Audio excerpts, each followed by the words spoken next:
이제 우리가 말세 얘기를 많이 했는데 이제 주님께서 하신 말세 때와 시기에 관한 말씀들을 보면 마태복음에 보면 이와 같이 너희도 이 모든 일을 보거든 인자가 가까이 곧 문 앞에 이른 줄 알라. 내가 진실로 너희에게 말하노니 이 세대가 지나가기 전에 이 일이 다 이루리라. 천지는 없어지겠으나 내 말은 없어지지 아니하리라. 그러나 그날과 그때는 아무도 모르나니 하늘의 천사들도 아들도 모르고 오직 아버지만 아시느니라. 이렇게 돼 있잖아요. 근데 보통 사람들이 말세 얘기를 하면요, 요 36절 말씀만 딱 머리에 떠올려요. 그래서 사람들이 뭐라 그러냐면 당신 말세 얘기하고 막 그날과 그때가 가까워졌다 그러는데 그런 얘기 마셔.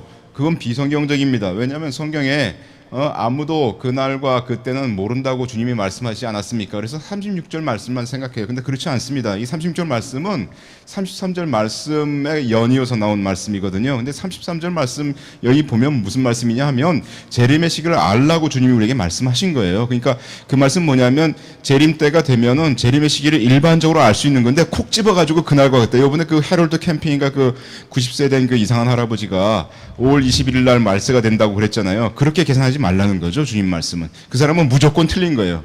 몇 월 며칠이다 하는 말은 무조건 틀린 거지만 그러나 말세가 곧 문 앞에 이런 줄 알 수는 있다는 겁니다. 그게 예수님 말씀이에요. 그래서 우리가 말세 얘기를 할 때 그냥 여러분들이 그냥 36절 말씀만 단편적인 생각으로 그렇게 생각하시면서 마음에 그 이상하다고 생각하시면 안 돼요. 주님 우리에게 알 수 있다고 말씀하신 거다 이런 말씀이죠. 또 누가복음 21장에 보면 이런 일이 되기를 시작하거든 일어나서 머리를 들라 너희 구속이 가까웠느니라 하시니라.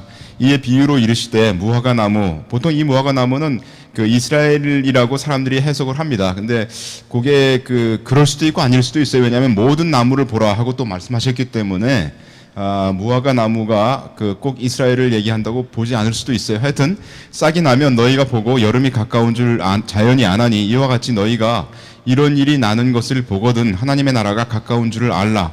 내가 진실로 너희에게 말하노니 이 세대가 지나가기 전에 모든 일이 다 이루리라. 그러니까 우리가 따져봐야 될 건 뭐냐면 이런 일이 되기를 시작했는가 라는 것을 봐야 된다는 거죠. 그리고 그런 그 전쟁의 소문이나 첫째 지진과 기근이 있다든지 이런 것들이 있는 걸 알면 때가 가까이 되어서 주님의 재림을 대비해야 되고 또 일어나 머리를 들라 했기 때문에 그 말씀은 뭡니까? 일어나 머리를 들라는 것은 내 자세가 뭔가 바뀌어져야 된다 이런 뜻 아니겠습니까? 지금 내가 머리를 숙이고 뭔가 하고 있었는데 이제는 그게 아니라 머리를 들어야 될 때가 됐다라고 주님이 말씀하신다는 거죠.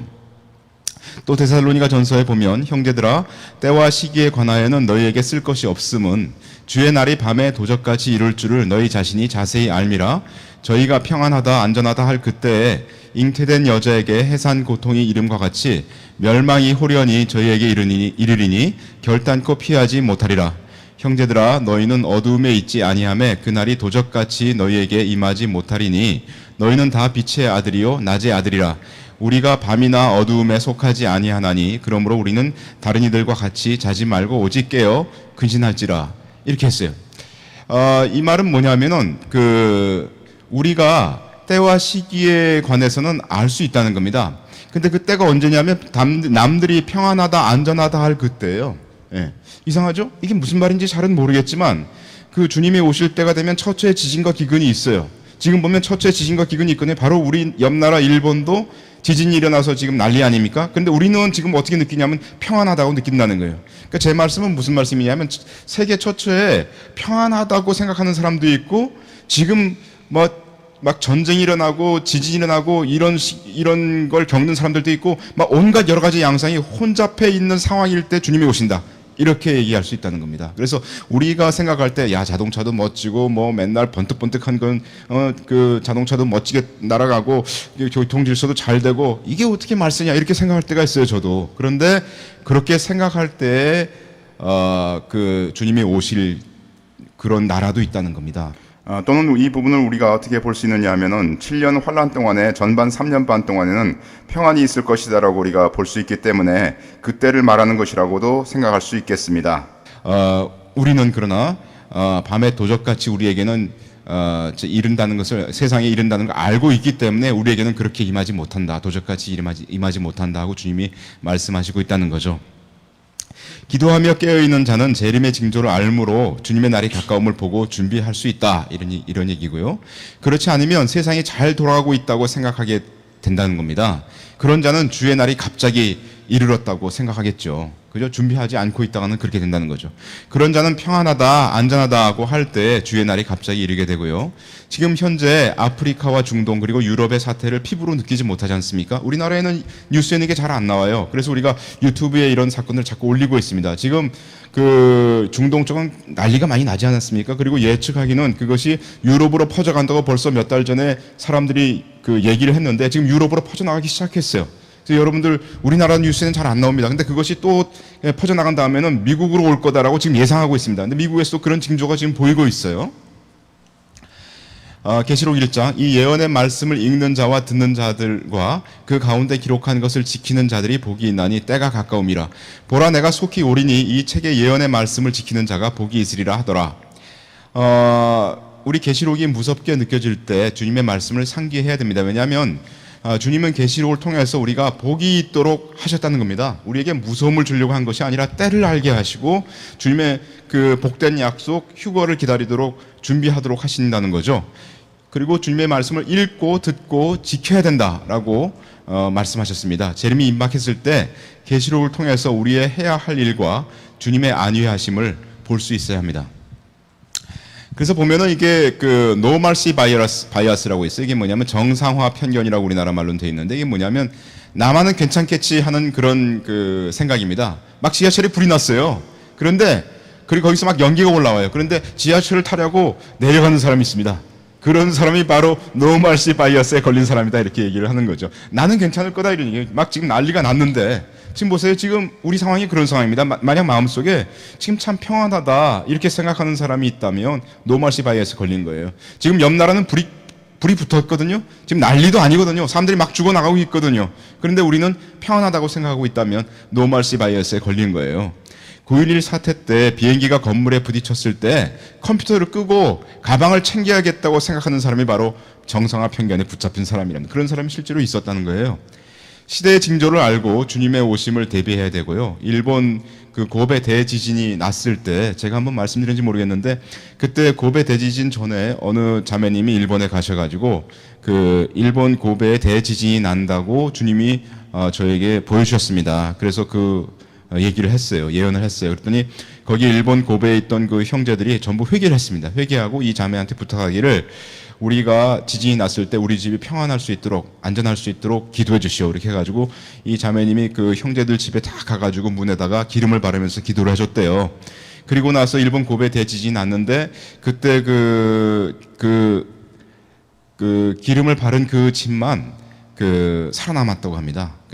일본은 그 집 구조가 옆집이랑 같이 이렇게 따닥따닥 붙어 있는데 그 옆집은 무너졌는데 그 집은 이렇게 살아남았다고 그런 간증이 있지 않습니까? 자, 오늘 제가 이 말씀을 드리는 이유는 동영상에 제가 올리다 보니까 동영상에 댓글이 나왔어요. 2월 15일 날 어떤 분이 말씀하시기를 전체적인 틀을 알아버리니까 그 어떤 것도 다 이해가 돼버리네요. 목사님 그렇다면 지금 저희는 뭘 어떻게 해야 하는 겁니까? 이런 질문이 저한테 왔어요. 그래서 여러분들이 이렇게 보시면서 계속 저한테 목사님 했는데 저는 목사가 아닙니다. 그래서 이 유튜브를 들으시는 분들은 저한테 그런 질문 하지 마세요. 어느 교회 어느 목사님입니까? 그런 질문 하시지 마시고요. 그냥 형제라고 불러주시면 됩니다. 왜냐하면 왜냐하면이라기보다 히브리서에서 거룩하게 하시는 자와 곧 주님과 거룩하게 함을 입은 우리들이 다 하나에서 난 자라 하나님에게서 났기 때문에 그러므로 주님께서 우리를 형제라고 부르시기를 부끄러워 아니하셨다 하지 않았습니까? 그리고 우리가 형제라고 서로 불러주는 것은 굉장히 고귀한 주님의 피의 희생으로 말미암아 우리가 형제가 되었기 때문에 이것은 굉장히 놀라운 호칭입니다. 자, 먼저 우리가 그러면 무엇을 어떻게 해야 됩니까? 라는 것을 하기 위해서는 처음에 제로 번째 해야 될 게 있어요. 그게 뭐냐면 작정해야 되는 겁니다. 정말 주님을 따를 것인가를 작정해야 됩니다. 마가복음 12장에 서기관 중 한 사람이 저희의 변론하는 것을 듣고 예수께서 대답 잘하신 줄을 알고 나와 묻되 모든 계명 중에 첫째가 무엇이니까? 예수께서 대답하시되 첫째는 이것이니 이스라엘아 들으라 곧 우리 하나님은 유일한 주시라 내 마음을 다하고 목숨을 다하고 뜻을 다하고 힘을 다하여 주 너희 하나님을 사랑하라 하신 것이요 이렇게 말씀하셨습니다. 그러니까 뭐냐면 이게 이제 주님의 재림이 입박했을 때 임박했을 때 우리가 무엇을 해야 될 것인가라고 생각을 할 때 정말로 모든 것을 다하여 주 하나님을 사랑할 것인가라는 것을 우리가 작정할 거냐, 이것이 제로 번째 해야 될 것입니다. 누가복음 14장 무릇 내게 오는 자가 자기 부모와 처자와 형제와 자매와 및 자기 목숨까지 미워하지 아니하면 능히 나의 제자가 되지 못하고 누구든지 자기 십자가를 지고 나를 좇지 않는 자도 능히 나의 제자가 되지 못하리라고 주님 말씀하시는데, 사람들이 묻죠. 왜 주님의 인도하심에 대한 체험이 저는 없을까요? 그렇게 묻습니다. 아주 심플한 대답입니다. 어떤 사람이 왜 저는 제가 죄인인지 모를까요? 묻는다면 네가 정말 죄 없이 살아보려고 노력한 적이 없었기 때문이다. 그렇지 않습니까? 네. 왜 내가 주님의 인도하심에 대한 체험이 없을까요? 왜냐하면 어떤 희생이 오더라도 나는 주를 배반하지 않고 주를 끝까지 따르겠다고 해보지 않았기 때문에 주에 대한 체험이 없습니다. 주님의 그 말씀은 아주 간단한 것이기 때문에 simple-hearted person, 정말 그 단순한 믿음을 가진 사람이면 누구나 주님을 체험할 수 있는 겁니다. 머리가 똑똑할 필요가 없어요. 그래서 고린도전서 7장에 말씀하시기를 형제들아 내가 이 말을 하노니 때가 단축하여 진고로 이후부터 안에 있는 자들은 없는 자같이 하며 우는 자들은 울지 않는 자같이 하며 기쁜 자들은 기쁘지 않은 자같이 하며 매매하는 자들은 없는 자같이 하며 세상 물건을 쓰는 자들은 다 쓰지 못하는 자같이 하라. 이 세상의 형적은 지나감이니라. 그때 아마 그 바울 형제님도 주님이 재림이 임박하셨다고 그렇게 생각했었던 것 같아요. 그래서 이런 그 자세를 가져야 된다고 말씀하신 것 같아요. 하여튼 이 말씀이 무슨 말씀인지 우리가 잘 모른다 할지라도 분명한 것은 뭐냐면 여기 나와 있는 결혼이나 재물이나 그 외 세상 것들은 성도의 궁극적인 목표가 될 수 없다. 다시 말해서 정말 성도의 궁극적인 목표를 위해서 참으로 살아야 될 때가 아니냐라는 메시지라고 우리가 볼 수가 있게 되는 겁니다. 그 다음에 첫 번째 우리가 또 해야 될 건 뭐냐면 자신을 성결케 해야 된다는 겁니다. 고린도후서 7장에 그런즉 사랑하는 자들아 이 약속을 가진 우리가 하나님을 두려워하는 가운데서 거룩함을 온전히 이루어 육과 영의 온갖 더러운 것에서 자신을 깨끗게 하자 라고 말씀하셨습니다. 여기 어떤 가수가 있는데 그는 찬송도 하고 또한 세상을 사랑하라는 노래도 하고 있는 겁니다. 예. 근데 문제는 뭐냐면 그것을 이미 알고 있는 사람들이 이 사람이 이렇게 자기 교회에 왔다고 해서 찬송을 유명한 사람이 노래를 잘 부르고요. 아주 얼굴 표정이 좋지 않습니까? 주님을 사랑하는 듯한 어떤 표정을 짓고 그래서 굉장히 감동을 받고 그래서 좋아한다는 거예요. 예. 저는 이게 가장 무서운 일이라고 저는 생각합니다. 교회에 세상이 들어오고 내 하트에 세상이 들어오면 거기는 주님이 내 속에서 나에게 말씀하실 여지가 없다는 거죠. 주님의 음성을 들을 여지가 없습니다. 고린도전서 15장에 말씀하시기를 속지 말라. 악한 동무들은 선한 행실을 더럽히나니 깨어 의를 행하고 죄를 짓지 말라. 하나님을 알지 못하게 하는 자가 있기로 내가 너희를 부끄럽게 하기 위하여 말하노라. 어떤 사람은 얘기하기를 사람은 죄를 지을 수밖에 없다라고 얘기를 합니다. 그래서 성경은 그렇게 얘기하지 않습니다. 여러분들 성경에서 사람이 죄를 지을 수밖에 없다고 얘기한 적이 있습니까? 신약 성경에서? No. 네. 오히려 성경은 그렇게 얘기하지 않고 세상을 우리가 이겼다. 세상을 이긴 이금인 이것이니 우리의 믿음이니라. 이렇게 얘기하시고 있지 않습니까? 또 사람들이 얘기를 저렇게 세상을 노래하는 것은 어쩔 수 없다. 그 사람도 먹고 살아야 되지 않겠느냐. 뭐 이런 얘기들을 합니다. 정말 우리가 주님을 따르기를 원한다면 주님께서 먼저 그의 나라와 의를 구하면 이 모든 것을 너희에게 더해 주신다고 약속하신 것이 있어요. 저렇게 안 해도 먹고 살 수 있습니다. 그렇게 이중적인 삶이 더 이상 이중적으로 느껴지지 않을 정도로 우리가 타락했다는 겁니다. 거기서 내가 박수치고 환호 칠 만큼 교회가 타락했다는 거예요. 내 자신에게서 그렇게 이중적으로 살지 않기를 결단하지 않으면 우리는 말세에 주님의 휴거를 바라볼 수 있도록 고개를 들지 못합니다. 이중적이란 말은 곧 그 위선, 외식하는 것을 말하죠. 주님 마태복음 23장에서 화 있을진저 외식하는 서기관들과 바리새인들이여 잔과 대접의 겉은 깨끗이 하되 그 안에는 탐욕과 방탕으로 가득하게 하는도다. 소경된 바리새인아 너는 먼저 안을 깨끗이 하라. 그리하면 겉도 깨끗하리라. 화 있을진저 외식하는 서기관들과 바리새인들이여 회칠한 무덤 같으니 겉으로는 아름답게 보이나 그 안에는 죽은 사람의 뼈와 모든 더러운 것이 가득하도다. 이와 같이 너희도 겉으로는 사람에게 옳게 보이되 안으로는 외식과 불법이 가득하도다. 여기 그 이중적인 이런 사람이 어떠한 생각을 하게 되고 그가 어떤 길을 가는가에 대해서는 제가 그 얘기했던 유튜브에 그 비교 의식과 망상 두 사람의 기도라는 그런 그 누가복음 18장에 관한 얘기가 있습니다. 그러니까 그것을 참조하시기 바랍니다. 그리스도인은 죄를 미워하는 자이고 죄를 짓지 않을 수 있다고 성경은 얘기합니다. 성경의 죄는 마음으로 짓는 죄를 포함하지 않습니까? 그러니까 성경은 얘기하기를 그냥 겉으로 죄 안 짓는 멋있는 삶을 살 수 있다고 얘기한 게 아니라 마음속으로부터도 죄를 짓지 않는 삶이 있다고 우리에게 강조하고 있다는 겁니다. 왜냐하면 주님이 그 죄를 위해서 죽으셨기 때문이죠. 그러면 사람들이 얘기하기를 그러므로 내 마음이 죄를 짓지 않을 수 있다는 말인가? 사람들은 얘기를 합니다. 요한일서 3장에 하나님께로서 난 자마다 죄를 짓지 아니하나니 이는 하나님의 씨가 그의 속에 거하며 저도 범죄치 못하는 것은 하나님께로서 났습니다. 성경은 하나님의 사람이 죄를 짓지 아니한다고 말하고 있고요. 또 이렇게 얘기할 때 그리스도인들은 여기서 어려움을 가지게 됩니다. 무슨 어려움을 가지게 되냐면 그럼 죄를 짓는다는 건 뭔가라는 것을 사람들이 잘 모른다는 거예요. 그래서 마태복음 5장에 보면 주님이 이런 말씀하셨어요. 나는 너에게 이르노니 여자를 보고 음욕을 품는 자마다 마음에 이미 간음하였느니라. 또 이 말씀을 푸는 데 있어서 우리가 먼저 마태복음 4장에 주님께서 유혹받으실 때를 잠깐 보시면 가로되 만일 내게 엎드려 경배하면 이 모든 것을 내게 주리라 하고 사단이 주님을 시험하였습니다. 이 예수께서 말씀하실 때 사단아 물러가라 기록되었을 때 주 너희 하나님께 경배하고 다만 그를 섬기라 하였느니라 이렇게 주님 말씀하셨어요. 근데 여기 보면 주님은 일생 동안 한 번도 죄를 짓지 않았습니다. 근데 사단이 여기 와서 주님을 시험했어요. 시험을 어떻게 했습니까? 내게 엎드려 경배하면 이 모든 것을 내게 주리라고 주님께 시험했어요. 그러니까 주님에게 사단이 말을 한 거죠. 여러분들이 살 때도 사단이나 또는 졸개 귀신이 와가지고 여러분들에게 어떤 생각을 집어넣으려고 여러분들에게 말을 합니다. 근데 우리가 분명히 알아야 될 것은 뭐냐면 사단이 시험하는 것은 죄가 아니라는 거예요. 그죠? 내 마음에 사단이 시험하는 것은 유혹하는 것은 죄가 아닙니다. 욥이 말하기를 내가 내 눈과 언약을 세웠나니 어찌 처녀에게 주목하랴 이렇게 얘기했어요. 그런데 어떤 사단이 여기 시험한 거 나에게 경배해라 나를 섬겨라 나에게 절을 해라 하는 것은 시험이고 그 시험 자체는 죄가 아니지만 그 유혹을 내 마음에 받아들여서 사단에게 절을 하거나 사단에게 동조하거나 하는 것은 죄라는 거죠.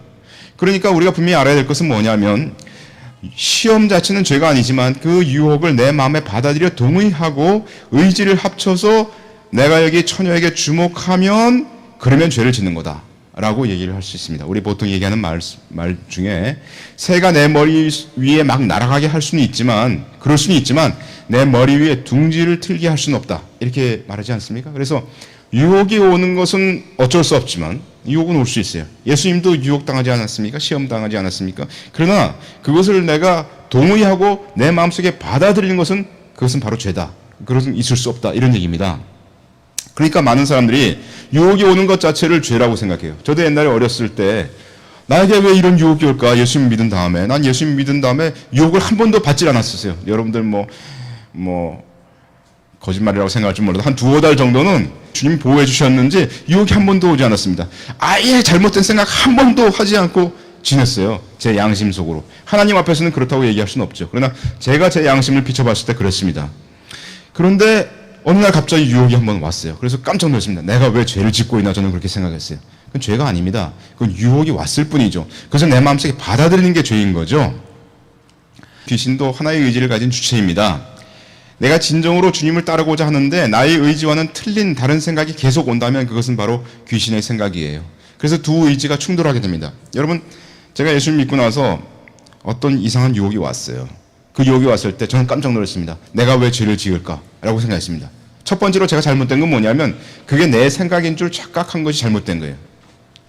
내가 참으로 그런 생각을 원치 않는 의지가 있는데 다른 생각이 나에게 온다면 그것은 내가 아닙니다. 그건 밖에서 오는 생각이에요. 그건 귀신의 생각입니다. 그죠? 그래서 그것이 귀신의 생각인가 아닌가를 분별할 수 있는 첫 번째 시금석은 뭐냐면 내가 진정으로 그 생각을 하기를 원하고 그것을 바라는가 하는 것을 살펴보면 알 수 있는 겁니다. 그래서 그것이 내가 바라는 생각이 아니라면 그것은 밖으로부터 오는 생각이고 그것이 성경적인 생각이 아니라면 그것은 귀신의 생각이다 라는 것을 우리가 알 수 있고요. 그래서 두 의지가 충돌합니다. 먼저 첫 번째로 그런 생각은 내 생각이 아니다 하는 것을 알아야 되고요. 그 다음에 그 생각을 받아들일 건가 배척할 건가 하는 것이 그 다음 단계라는 것을 우리가 알아야 되는 겁니다. 그래서 귀신의 생각을 받아들이면 나의 마음에 원수의 진지가 구축되고 그것을 근거로 귀신이 나를 통제하려고 제어하려고 하는 것을 이제 영적 전쟁에서 내가 지기 시작하는 첫걸음이 거기 있다는 거죠.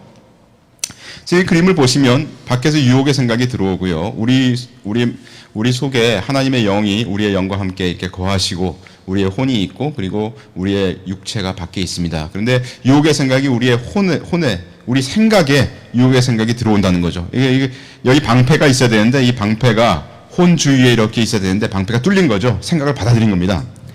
생각을 받아들이게 되면 그 다음에 어떻게 되냐면 이와 같이 적군의 진지가 내 마음속에 쳐진다는 거예요. 적군이 나를 통제하려면 그냥 통제할 수가 없어요. 적군이 나를 통제하려면 내 마음에 통제할 수 있는 근거가 있어야 됩니다. 그 근거를 집어넣으려고 처음에 이렇게 유혹의 생각을 우리 속에 너 동의해라. 내 생각이 맞지 않니? 하고 계속 얘기를 한다는 거죠. 그리고 받아들이면 이렇게 진지가 형성하게 됩니다.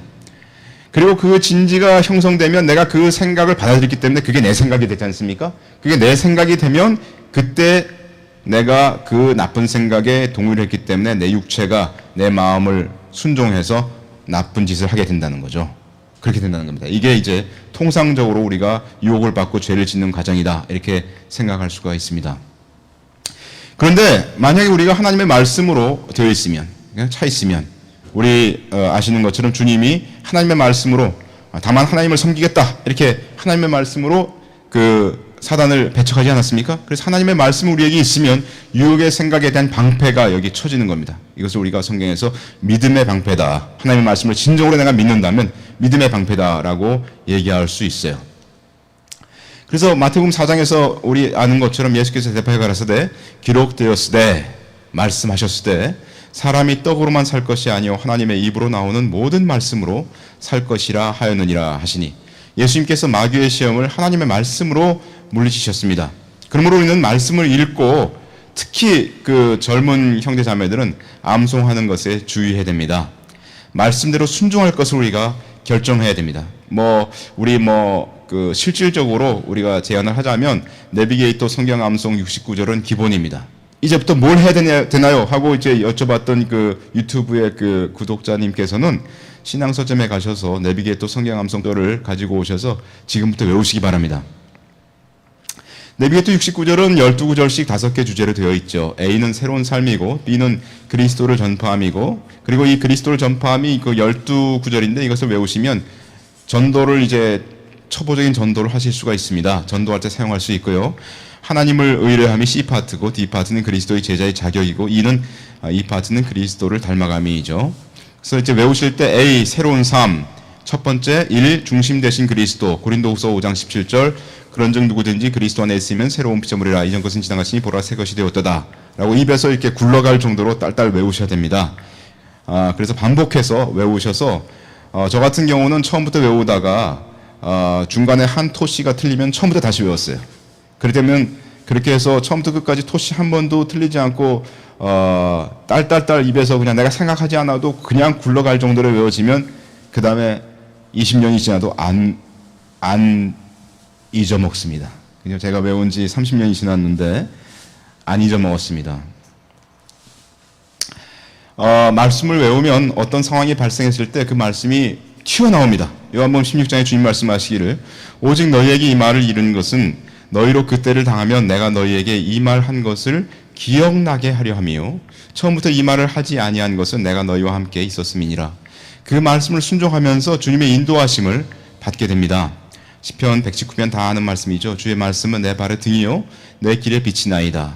또 이제 이사야 30장에 보면 너희가 우편으로 치우치든지 좌편으로 치우치든지 내 뒤에서 말소리가 내 귀에 들려 이르기를 이것이 정론이 너희는 이리로 행하라 할 것이며. 그래서 우리가 주님 앞에 어떻게 행할 것인가를 주님께서 말씀 가운데서 해주신다는 거죠. 그러나 말씀만 가지고 있다고 해서 이렇게 충분치가 않습니다. 이 말씀을 참으로 믿으면 말씀의 방패가 있어가지고 사단이 올 때 이 말씀으로 이렇게 대적할 수 있지만 계속 사단이 와요. 계속 어떻게 해서든지 뚫어보려고. 그래서 말씀만 가지고 우리가 대적하기는 쉽지가 않습니다. 그래서 우리에게 필요한 것이 바로 기도입니다. 유혹이 왔을 때 말씀을 외친다고 해서 유혹을 충분히 물리치지 못할 수가 있습니다. 믿음으로 말씀을 외치게 해주는 것이 사실상 기도입니다. 마가복음 9장에서 집에 들어가심에 제자들이 조용히 묻자오되 우리는 어찌하여 능히 그 귀신을 쫓아내지 못하였나이까? 예수께서 이르시되 기도 외에 다른 곳으로는 이런 유가 나갈 수 없느니라 하시니라. 또 주님이 그 마지막 겟세마네 동산에서 기도하실 때 제자들에게 말씀하시기를 시험에 들지 않게 깨어 있어 기도하라. 마음에는 원이로되 육신이 약하도다 하시고, 그리고 말세에 대해서 주님이 누가복음 21장에 말씀하실 때 이러므로 너희는 장차 올 이 모든 일을 능히 피하고, 피한다는 말은 무슨 말입니까? 그 일이 너희에게도 닥칠 거다 이런 얘기죠. 능히 피하고 인자 앞에 서도록 항상 기도하며 깨어 있으라 하시니라. 이렇게 되어 있습니다. 그래서 기도의 중요성을 주님께서 누누이 말씀해 주셨어요. 마가복음 9장 집에 들어가심에 제자들이 조용히 묻자되 우리는 어찌하여 능히 그 귀신을 쫓아내지 못하였나이까? 조금 전에 읽었던 말씀이죠. 이르시되 기도 외에 다른 것으로는 이런 유가 나갈 수 없느니라 하시니라. 하나님의 나라는 말에 있지 않고 능력에 있다고 했기 때문에 하나님의 말씀을 외운 것이 내 삶 가운데 능력 가운데 드러나기 위해서는 기도를 우리가 해야 될 필요성이 있습니다. 그럼 사람들이 어떻게 기도합니까? 라고 얘기하죠. 어떤 사람은 말하기를 기도가 안 된다고 얘기합니다. 예. 기도가 안 된다는 사람은 사실 기도를 잘 안 해서 그래요. 많은 경우 성경에 보면 사람들을 위해서 기도하는 것을 알 수가 있습니다. 로마서 1장 내가 그의 아들의 복음 안에서 내 심령으로 섬기는 하나님이 나의 증인이 되시거니와 항상 내 기도에 쉬지 않고 뭘 말한다고요? 너희를 말하며. 바울 형제님 기도에 그가 알고 있던 이 사람들을 얘기했어요. 사실 이 로마서에 있는 성도들은 바울이 보지 못했던 사람입니다. 로마 교회는 자생적으로 일어났던 교회라고 얘기하지 않습니까? 그래서 알지 못한 로마 성도지만 그 바울 형제님은 그들을 위해서 기도했어요. 저 같은 경우는 기도가 처음에 뭘 어떻게 해야 될지 모를 때 기도 리스트를 처음에 만들었습니다. 기도 리스트를 만들어가지고 기도 리스트를 보면서 기도를 하면 시간 가는 줄 모르고 기도할 수 있어요. 기도 리스트를 가지고 한번 기도를 해보시는 것을 제가 서제스트를 합니다. 기도 리스트에 제 기도 리스트를 보면 처음에 제가 있어요. 그 다음에 저의 배우자가 있고요. 그리고 저희 가족이 있습니다.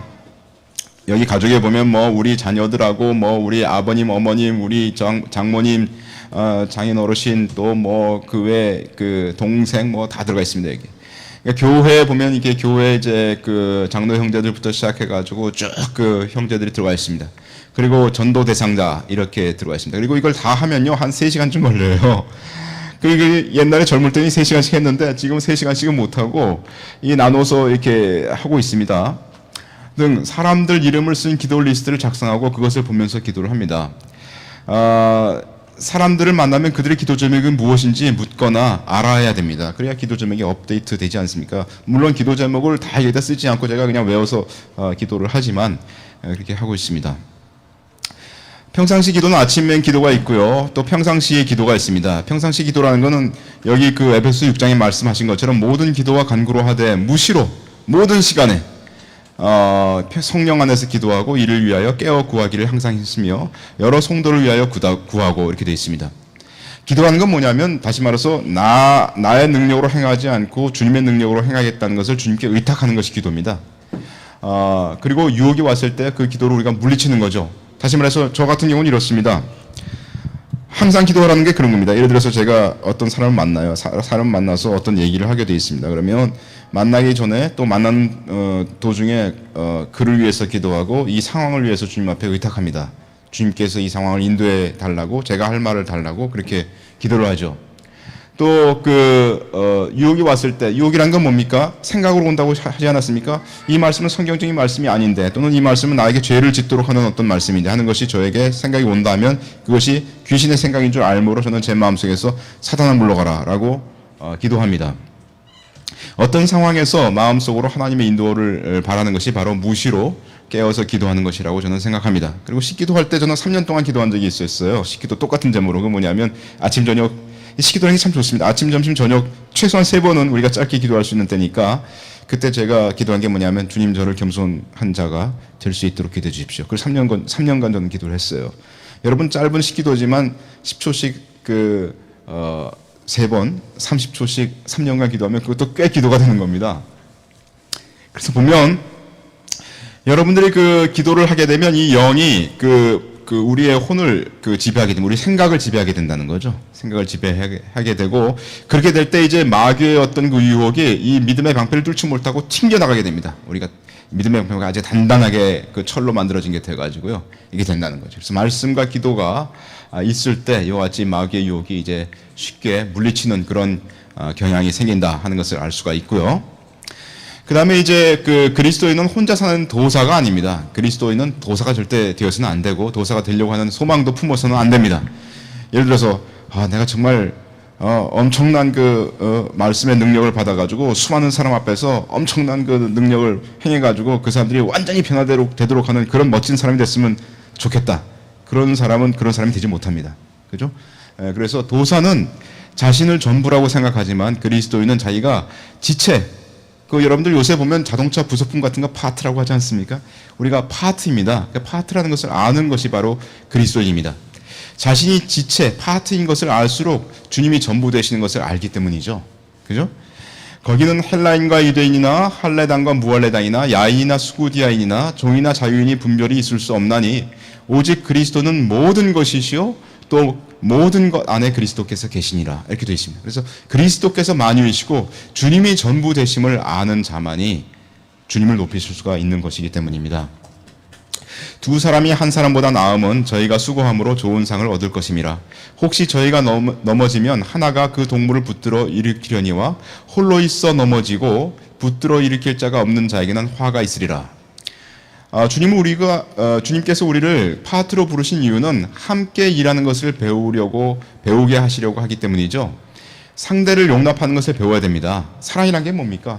상대를 용납해 주는 것이 맨 처음에 일어나는 사랑의 그 행위 가운데 첫 번째 조건이 그런 거라고 저는 생각해요.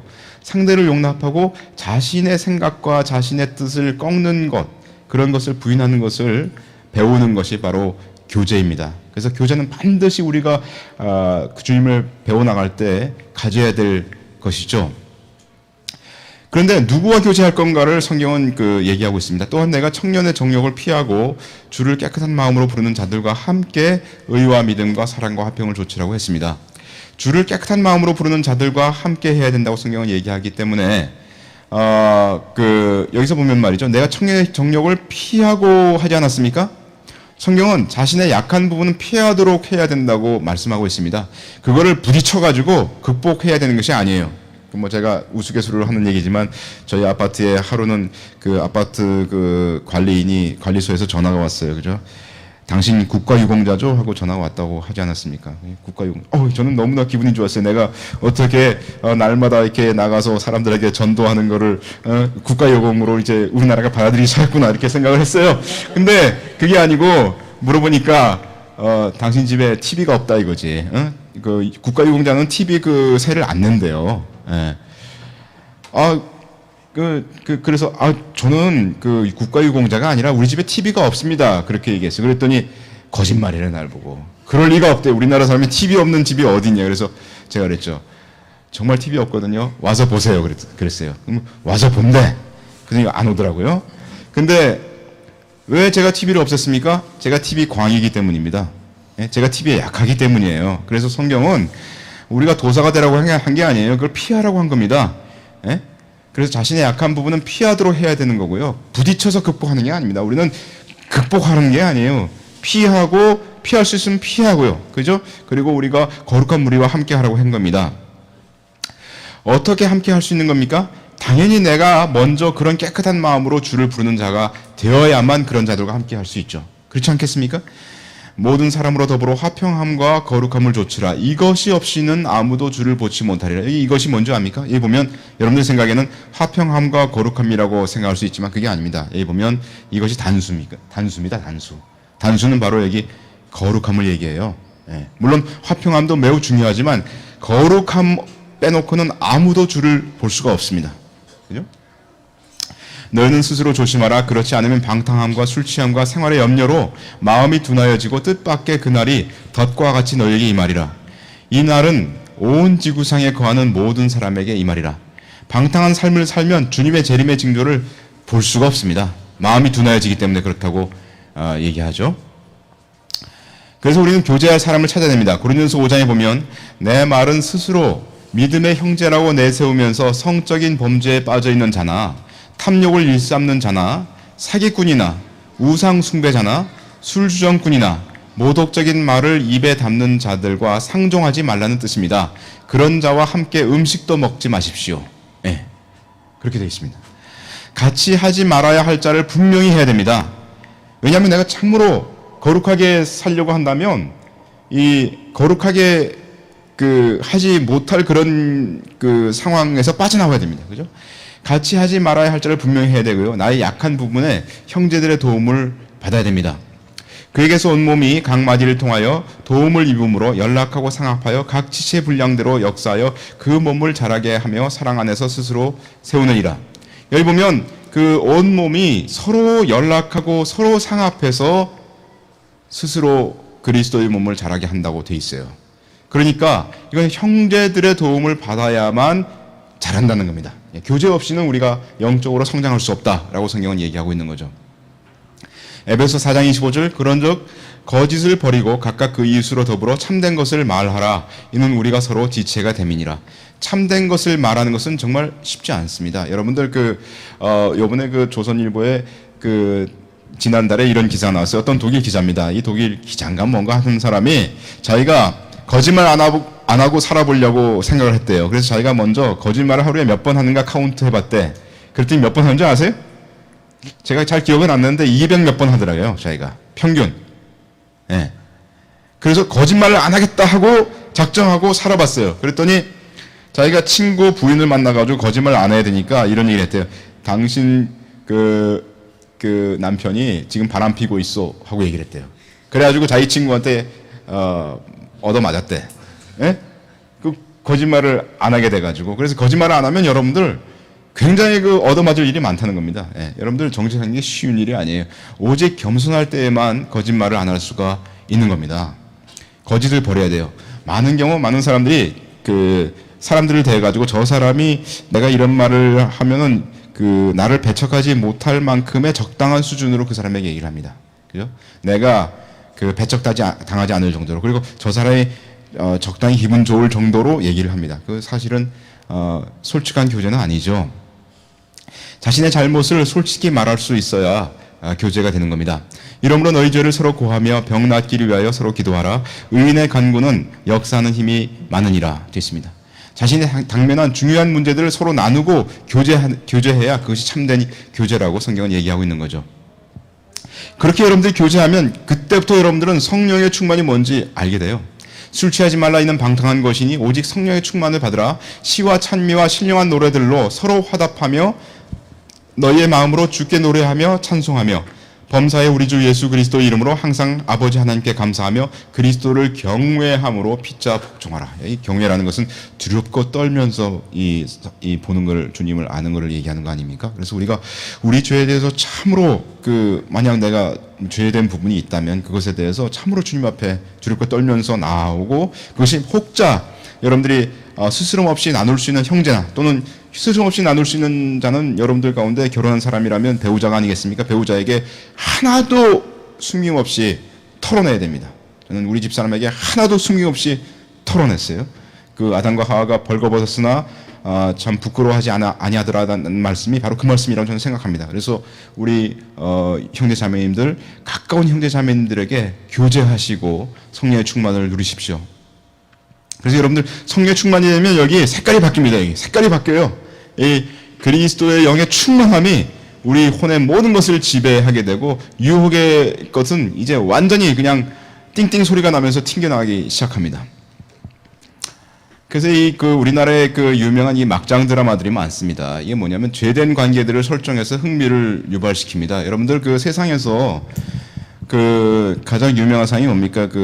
노벨상 아닙니까? 노벨 문학상에 보면 유명한 우리가 정말 옛날 예수님 모를 때는 정말 훌륭한 문학책이라고 하면서 읽었던 닥터지바고 뭐 많지 않습니까? 근데 닥터지바고가 분류는 다른 거예요. 그죠? 주님 앞에 가가지고는 노벨 평화상이 전혀 상 못 받는 거예요. 그죠? 상은 뭡니까? 꾸중받는 겁니다. 하나님이 미워하시는 거거든요. 설정 자체가 하나님이 미워하시는 설정입니다. 그런데 제가 생각해 아마도 그러한 드라마의 마음을 빼앗기면 휴거 때 롯의 처와 같이 될 거다 이렇게 생각합니다. 제가 이걸 갖다가 그 다른 조그만 모임에서 또 얘기를 해봤어요. 그랬더니 갑자기 그 아줌마들 목소리가 커졌어요. 저 드라마 이거 이러면서 막 드라마 얘기를 저한테 해주는 거예요. 그러면 안 됩니다. 그러면은 여러분들 그 드라마 벌써 알고 마음에 벌써 감동받고 있는 분들은 휴거 때 롯의 처처럼 될 확률이 큽니다. 그래서 우리가 어떤 영적 존재와 교제할 것인가 하는 것이 굉장히 중요합니다. 히브리서 11장에 보면 믿음은 바라는 것들의 실상이요 보지 못하는 것들의 증거니 믿음으로 모든 세계가 하나님의 말씀으로 지어진 줄을 우리가 아나니 보이는 것은 나타난 것으로 말미암아 된 것이 아니니라. 여러분이 그 보여진다는 건 뭡니까? 보여진다는 게 이게 막장 드라마 같은 거예요. 그 눈에 다 보이지 않습니까? 근데 막장 드라마는 그냥 생긴 게 아니에요. 막장 드라마가 어떻게 생겼습니까? 그 막장 드라마 만든 작가가 있지 않습니까? 그러니까 작가가 어떻게 했습니까? 막장 드라마를 생각하면서 이렇게 하면 돈 잘 벌고 이렇게 하면 한국의 아줌마들 마음을 요 8시 반에 몽땅 다 잡을 수 있겠다고 생각한 거예요. 근데 그 생각이 무슨 활동인지 아세요? 크리에이티브한 생각은 영적인 생각입니다. 그의 영에서 나온 거예요.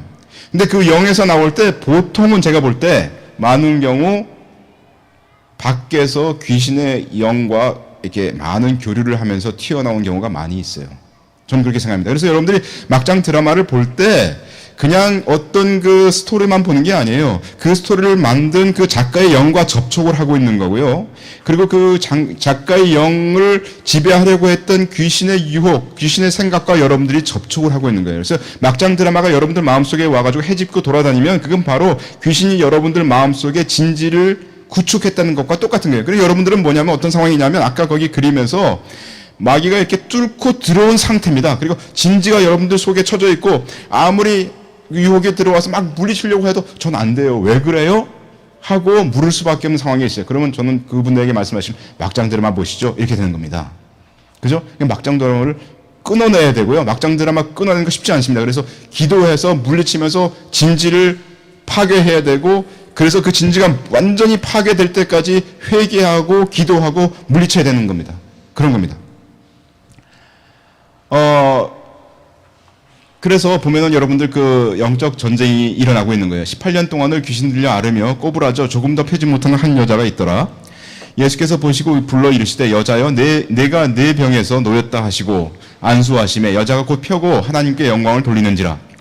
회당장이 예수께서 안식일에 병 고치시는 것을 분내어 우리에게 이르되 일할 날이 엿새가 있으니 그 동안에 와서 고침을 받을 것이요 안식일에는 말 것이니라 하거늘 주께서 대답하여 가라사대 외식하는 자들아 너희가 각각 안식일에 자기의 소나 낙이나 마구에서 풀어내어 이끌고 가서 물을 먹이지 아니하느냐. 그러면 18년 동안 사단에게 매임받은 이 아브라함의 딸을 안식일에 이 매임에서 푸는 것이 합당치 아니하냐. 여기 보면 누구에게 매여 있다 그랬어요? 사단에게 매여 있었어요. 그런데 이 사단에게 매여진 그 상태가 어떤 상태입니까? 18년 동안을 귀신 들려서 앓고 몸이 뭐가 잘못된 거예요? 몸이 잘못됐어요. 정신만 잘못된 게 아니라 몸이 잘못된 겁니다. 그래서 이 얘기는 무슨 얘기냐면 우리가 잘못되면 사단이 유혹의 생각을 받아들여가지고 우리의 그 마음에 사단의 진지를 받아들이면 여기 사단의 진지가 이 우리의 생각들을 막 교란시키고 그 교란이 극대화되면 그것이 육체의 현상으로 난다는 거예요. 그게 바로 여기서 주님이 말씀하셨던 사단에게 매여 있는 상태라는 겁니다. 그래서 꼼짝 못하고 있는 거예요, 여자가. 몸조차도. 그런 상황이 된 거죠. 그래서 이것이 바로 영적 전쟁입니다. 육신의 생각을 하고 유혹의 생각을 계속 받아들이면 사단이 나의 마음에 진지를 구축하게 된다는 겁니다. 고린도후서 10장에 모든 이론을 파하며 하나님 아는 것을 대적하여 높아진 것을 다 파하고 모든 생각을 사로잡아 그리스도에게 복종케 하니. 그래서 모든 생각을 주님께 복종시켜야 합니다. 계속적으로 그 사단의 생각을 용납하면 사단에게 매이게 되고요. 말씀에 순종하고 사단을 대적해야 됩니다. 그래서 성경은 얘기하기를 그런즉 너희는 하나님께 순복할지어다 마귀를 대적하라 그리하면 너희를 피하리라 이렇게 말씀하고 있습니다. 제가 옛날에 젊을 때 건망증이 생겼습니다. 예수 믿고 나서요. 그 건망증이 생기면 여러분들 재밌어요. 왜냐하면 젊은 나이에 건망증이 좀 전에 있었던 일을 까먹지 않습니까? 나도 늙었나 보다. 나도 좀 노숙해졌나 보다. 이런 생각이 들어와가지고 재밌었습니다, 처음에. 그래서 그 생각을 아주 당연한 듯이 저는 생각을 했습니다. 근데 그게 자꾸 그런 생각을 하다 보니까 건망증이 이제 계속 있는 게, 건망증이 나에게 있는 건 아주 당연한 것처럼 이제 습관이 되어버렸어요. 그러다가 제가 이 사실들을 깨닫게 됐어요. 영적 전쟁이 있구나. 그죠? 내가 그 사단의 어떤 그 생각들을 받아들이게 되면 내 마음에 진지가 생기고 그것이 내 육체까지 지배받을 수 있구나 하는 것을 알게 됐어요. 그러면서 제가 기도하면서 이 그 건망증을 배척하기 시작했습니다. 사단아 물러가라. 나는 이 건망증이 받아들이지 않겠다. 내가 젊은데 건망증이 웬 말이냐. 이러면서 제가 그걸 대적하면서 서서히 그 건망증이 없어졌습니다. 그래서 그런 그 영적 체험이 저에게 있었거든요. 이게 뭐 단지 건망증뿐만 아니라 여러분들 마음속에 그 합당치 않은 그 생각들을 받아들인 것이 있으면 그것이 여러분들의 어떤 육체적인 것들의 현상으로 나타나는 적이 있을 것입니다. 그런 것들을 여러분들이 대적해야 여러분들은 거기서 자유로워질 수가 있는 겁니다. 때문에 이것으로만도 충분하지 않고 정말 내가 화끈하게 주님의 충만을 느끼고 화끈하게 내가 정말 마귀를 이기고 살아보겠다. 가장 확실한 방법은, 마귀를 이기는 가장 확실한 방법은 증거하는 겁니다. 왜? 성경에 써있기 때문이에요. 계시록 12장에 또 여러 형제가 어린 양의 피와 자기의 증거하는 말 때문에 사단을 이기었으니 그들은 죽기까지 자기 생명을 아끼지 아니하였도다. 증거할 때 우리는 성령의 권능을 사용하게 되는 겁니다. 주님 말씀하시기를 사도행전 1장에 오직 성령이 너에게 임하시면 너희가 권능을 받고 예루살렘과 온 유대와 사마리아와 땅끝까지 이르러 내 증인이 되리라 하시니라. 근데 여기 보면 그 성령이 너에게 임하시면 이 말씀이 맞죠. 아직 성령이 이 제자들에게 임하시지 않았기 때문이에요. 이미 우리는 성령의 권능을 받은 자입니다. 이 말씀 이후에 성령이 임하시지 않았습니까? 그렇게 되면 증인이 된다고 그랬습니다. 그러므로 증거할 때 우리는 성령을 사용해야 돼요. 우리가 찬송 가운데 물론 그렇게 찬송을 드릴 수는 있지만 위험한 찬송 가운데 하나는 제가 좀 아쉽다, 부족하다라고 찬송하는 가운데 하나는 뭐냐면 성령이여 우리에게 임하소서 하는 찬송이 있지 않습니까? 성령은 이미 우리에게 임했습니다. 예. 주님이 아마 지금 하늘나라에서 보고 계신다면 가장 안타까워하는 그 찬송 중에 하나가 그걸 거예요. 물론 성령의 권능이 우리에게 임할 필요가 있어요. 저는 그걸 부인하는 게 아닙니다. 그러나 성령은 이미 우리에게 임했습니다. 우리 안에 성령께서 계시지 않습니까? 내가 항상 살아가는데 하루 24시간 살아가는데 성령이 내 안에서 말씀하시는 것을 느끼지 못하면 내가 어떻게 하나님의 사람이겠습니까? 제가 예수님을 믿은 다음에 가장 괴로웠던 게 뭐냐면 죄 지을 때였어요. 내가 예수님 믿기 전에는 죄 짓는 게 별로 어려움이 되지 않았었습니다. 죄 짓는 건 사람이 죄 짓는 거지 하면서 즐겼어요. 근데 예수님 믿고 난 이후에는 죄된 마음 생각 하나 들어온 게 그렇게 죽을 만큼 힘든 거예요. 그게 성령님이 내 안에 계시다는 증거입니다. 그렇지 않습니까? 성령님이 내 안에 말씀하시고 24시간 나와 함께 동행하는데 어떻게 성령이 나에게 임하게 해달라고 기뻐하면서 찬송 드릴 수 있을까요? 저는 도저히 이해가 가지 않습니다. 예? 그 찬송은 뭔가 우리를 교란하려고 하는 어떤 사람이 지은 찬송이라고 저는 그렇게까지 생각할 정도예요. 그렇지 않습니까? 내 안에 성령께서 계십니다. 주님이 죽으신 것은 지금 우리에게 성령이 임하시게 하려고 한 게 아니라 이미 2000년 전부터 예수를 믿는 누구에게나 모든 자에게 그의 일생 동안 주님이 함께 하시기 위해서 주님이 죽으신 거죠. 그렇지 않습니까? 그가 사역할 때 성령의 권능을 받고 성령의 권능을 더 많이 받고 그렇게 주님과 함께 동행하면서 그 성령의 권능을 사용하기 위해서 주님이 은사를 주는 것은 또 다른 문제이지만 성령이 임하시는 문제는 우리가 예수님을 믿을 때 임한다는 겁니다.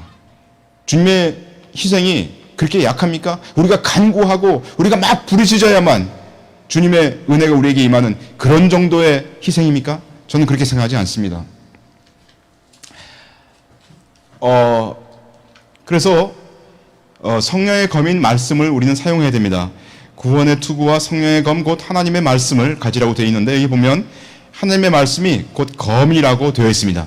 그래서 우리가 증거할 때 말씀을 사용하면 사단에게 검을 들이대는 것과 같다 하는 것을 성경은 얘기하고 있는 거죠. 그래서 이 그림을 보시면 이렇게 됩니다. 여기 검이 있습니다. 그리고 그 말씀의 검인 거죠. 증거할 때 이 말씀의 검으로 사단을 우리가 물질 수 있습니다. 왜냐하면 우리가 다른 건 모두 방어하는 거였어요. 오는 거를 물러가라 이렇게 하지 않았습니까? 그런데 이거는 사단에게 칼을 들이대는 겁니다. 내가 너를 이제 공격하겠다. 너가 나만 공격했지? 아니다. 이제 너는 네가 수비해야 된다. 이겁니다. 이게. 그래서 여러분들이 사단을 이기는 확실한 방법이 바로 증거다 하는 것을 성경이 얘기하고 있다는 것을 알아야 됩니다. 어떻게 살아야 되냐고요? 바로 이렇게 말씀과 기도와 교제와 증거를 원활히 할 때 주님 앞에 승리하는 그런 삶을 살 수가 있다는 겁니다. 증거를 통하여 우리는 적진에서 탈취하는 자가 됩니다. 그가 우리를 흑암의 권세에서 건져내사 그의 사랑의 아들의 나라로 옮기셨다고 되어 있습니다. 사단으로부터 우리는 무엇을 뺏어옵니까? 영혼들을 뺏어옵니다. 왜냐하면 영혼은 무한의 가치를 지닌 거 아닙니까? 영혼은 영원히 있는 존재이기 때문입니다. 자녀들은 혈육에 함께 속하였음에 예수님도 또한 한 모양으로 육체를 입고 우리 가운데 거하신 이유는 사망으로 말미암아 사망의 세력을 잡은 자 곧 마귀를 없이 하시고 또 죽기를 무서워함으로 일생에 매어 종노릇하는 모든 자들을 놓아주려 하심이니. 그래서 예수님께서 오신 이유가 바로 영혼들을 자유케 하기 위해서 주님께서 죽으셨다고 얘기하고 있습니다. 그러므로 우리는 주님과 함께 동행함으로 사단으로부터 그가 지금 탈취하고 있는 그 영혼들을 뺏어 와야 되는 겁니다. 그 다음에 주님께서 우리에게 말씀하시기를 두 번째 우리가 해야 될 일이 있습니다. 그건 바로 양을 먹임입니다. 요한복음 21장 세 번째 가라사 때 요한의 아들 시몬아 내가 나를 사랑하느냐 하시니 주께서 세 번째 내가 나를 사랑하느냐 하심으로 베드로가 근심하여 가로되 주여 모든 것을 아시오매 내가 주를 사랑하는 줄을 주께서 아시나이다. 예수께서 가라사 때 내 양을 먹이라. 자, 우리 이 말씀을 볼 때 사람들은 보통 생각할 때 주님이 베드로에게 말씀하신 게 아닌가, 양을 먹이라고 이렇게 생각하는 사람들이 있습니다. 그런데 정말 우리가 질문해야 될 건 뭐냐면 정말 이 말씀이 나에게 하신 말씀인가 하는 것을 여쭤봐야 됩니다. 왜냐하면 많은 사람들이 생각할 때 양을 먹이는 이 목양하는 일은 특별한 사람들만의 일이라고 생각하기 때문이에요. 그래서 우리가 성경을 뒤져서 이 말씀을 주님이 누구에게 하셨는가를 우리가 살펴봐야 됩니다. 누가복음 12장에 베드로가 여짜오되 주께서 이 비유를 우리에게 하심이니까 모든 사람에게 하심이니까. 베드로가 이미 우리 질문을 했어요. 누가복음 12장 42절 주께서 가라사대 지혜 있고 진실한 청지기가 되어 주인에게 그 집 종들을 맡아 때를 따라 양식을 나눠줄 자가 누구냐, 목양할 자가 누구냐. 주인이 이를 때 그 종의 이렇게 하는 것을 보면 그 종이 복이 있으리로다. 재림과 관련돼서 주님이 말씀하신 겁니다. 주인이 이를 때 그러지 않았습니까? 내가 참으로 너에게 이르노니 주인이 그 모든 소유를 저에게 맡기리라. 이렇게 주님이 말씀하셨습니다. 또 마가복음 13장에 깨어있으라 내가 너희에게 하는 이 말이 모든 사람에게 하는 말이니라 하시니라. 아주 성경은 분명하게. 그러므로 목양은 주님께서 명령하신 것이고 그 말씀은 모든 자애가 그와 같이 되기를 원하노라. 그렇게 하라 하고 주님이 말씀하셨습니다. 특별한 사람에게 주님이 말씀하신 게 아니에요. 주님의 일은 특별한 사람만이 하기 때문에 나는 주님의 일을 하지 못한다고 생각하면 안 됩니다. 주님은 우리가 일할 수 있도록 하시기 위해서 자신의 피를 흘리셨고 또한 우리에게 이미 성령을 주셨습니다. 만약 우리가 단지 구원을 받는 것이 목적이라면 그러면 당장 하나님께로 데려가시지 않겠습니까?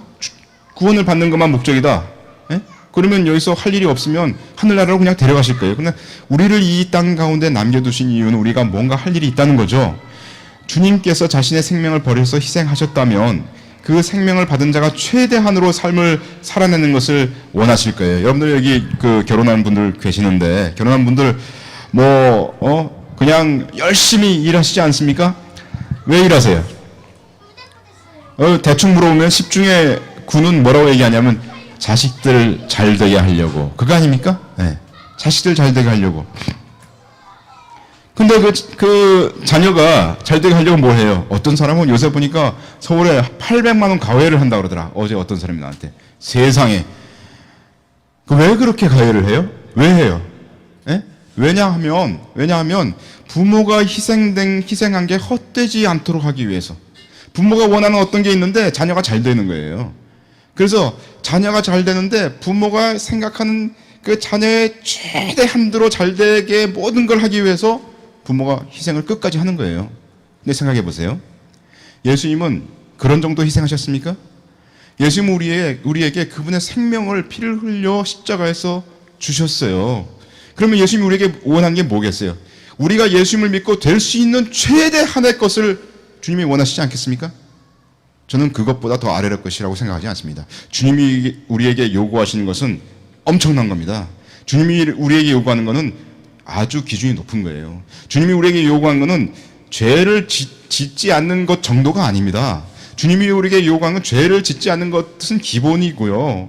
그거 위에 넘어서서 거룩한 삶을 살아내면서 거룩한 삶을 전파하면서 다른 사람들에게 마귀로부터 이 지금 그 무서워서 종노릇한 그 사람들을 마귀로부터 잡아내 이끌어오고 그 다음에 그것도 모자라서 그 사람들을 시시때때로 주님의 말씀으로 가르치고 목양해내는 그 일을 주님이 하라고 우리에게 말씀하신 거 아니겠습니까?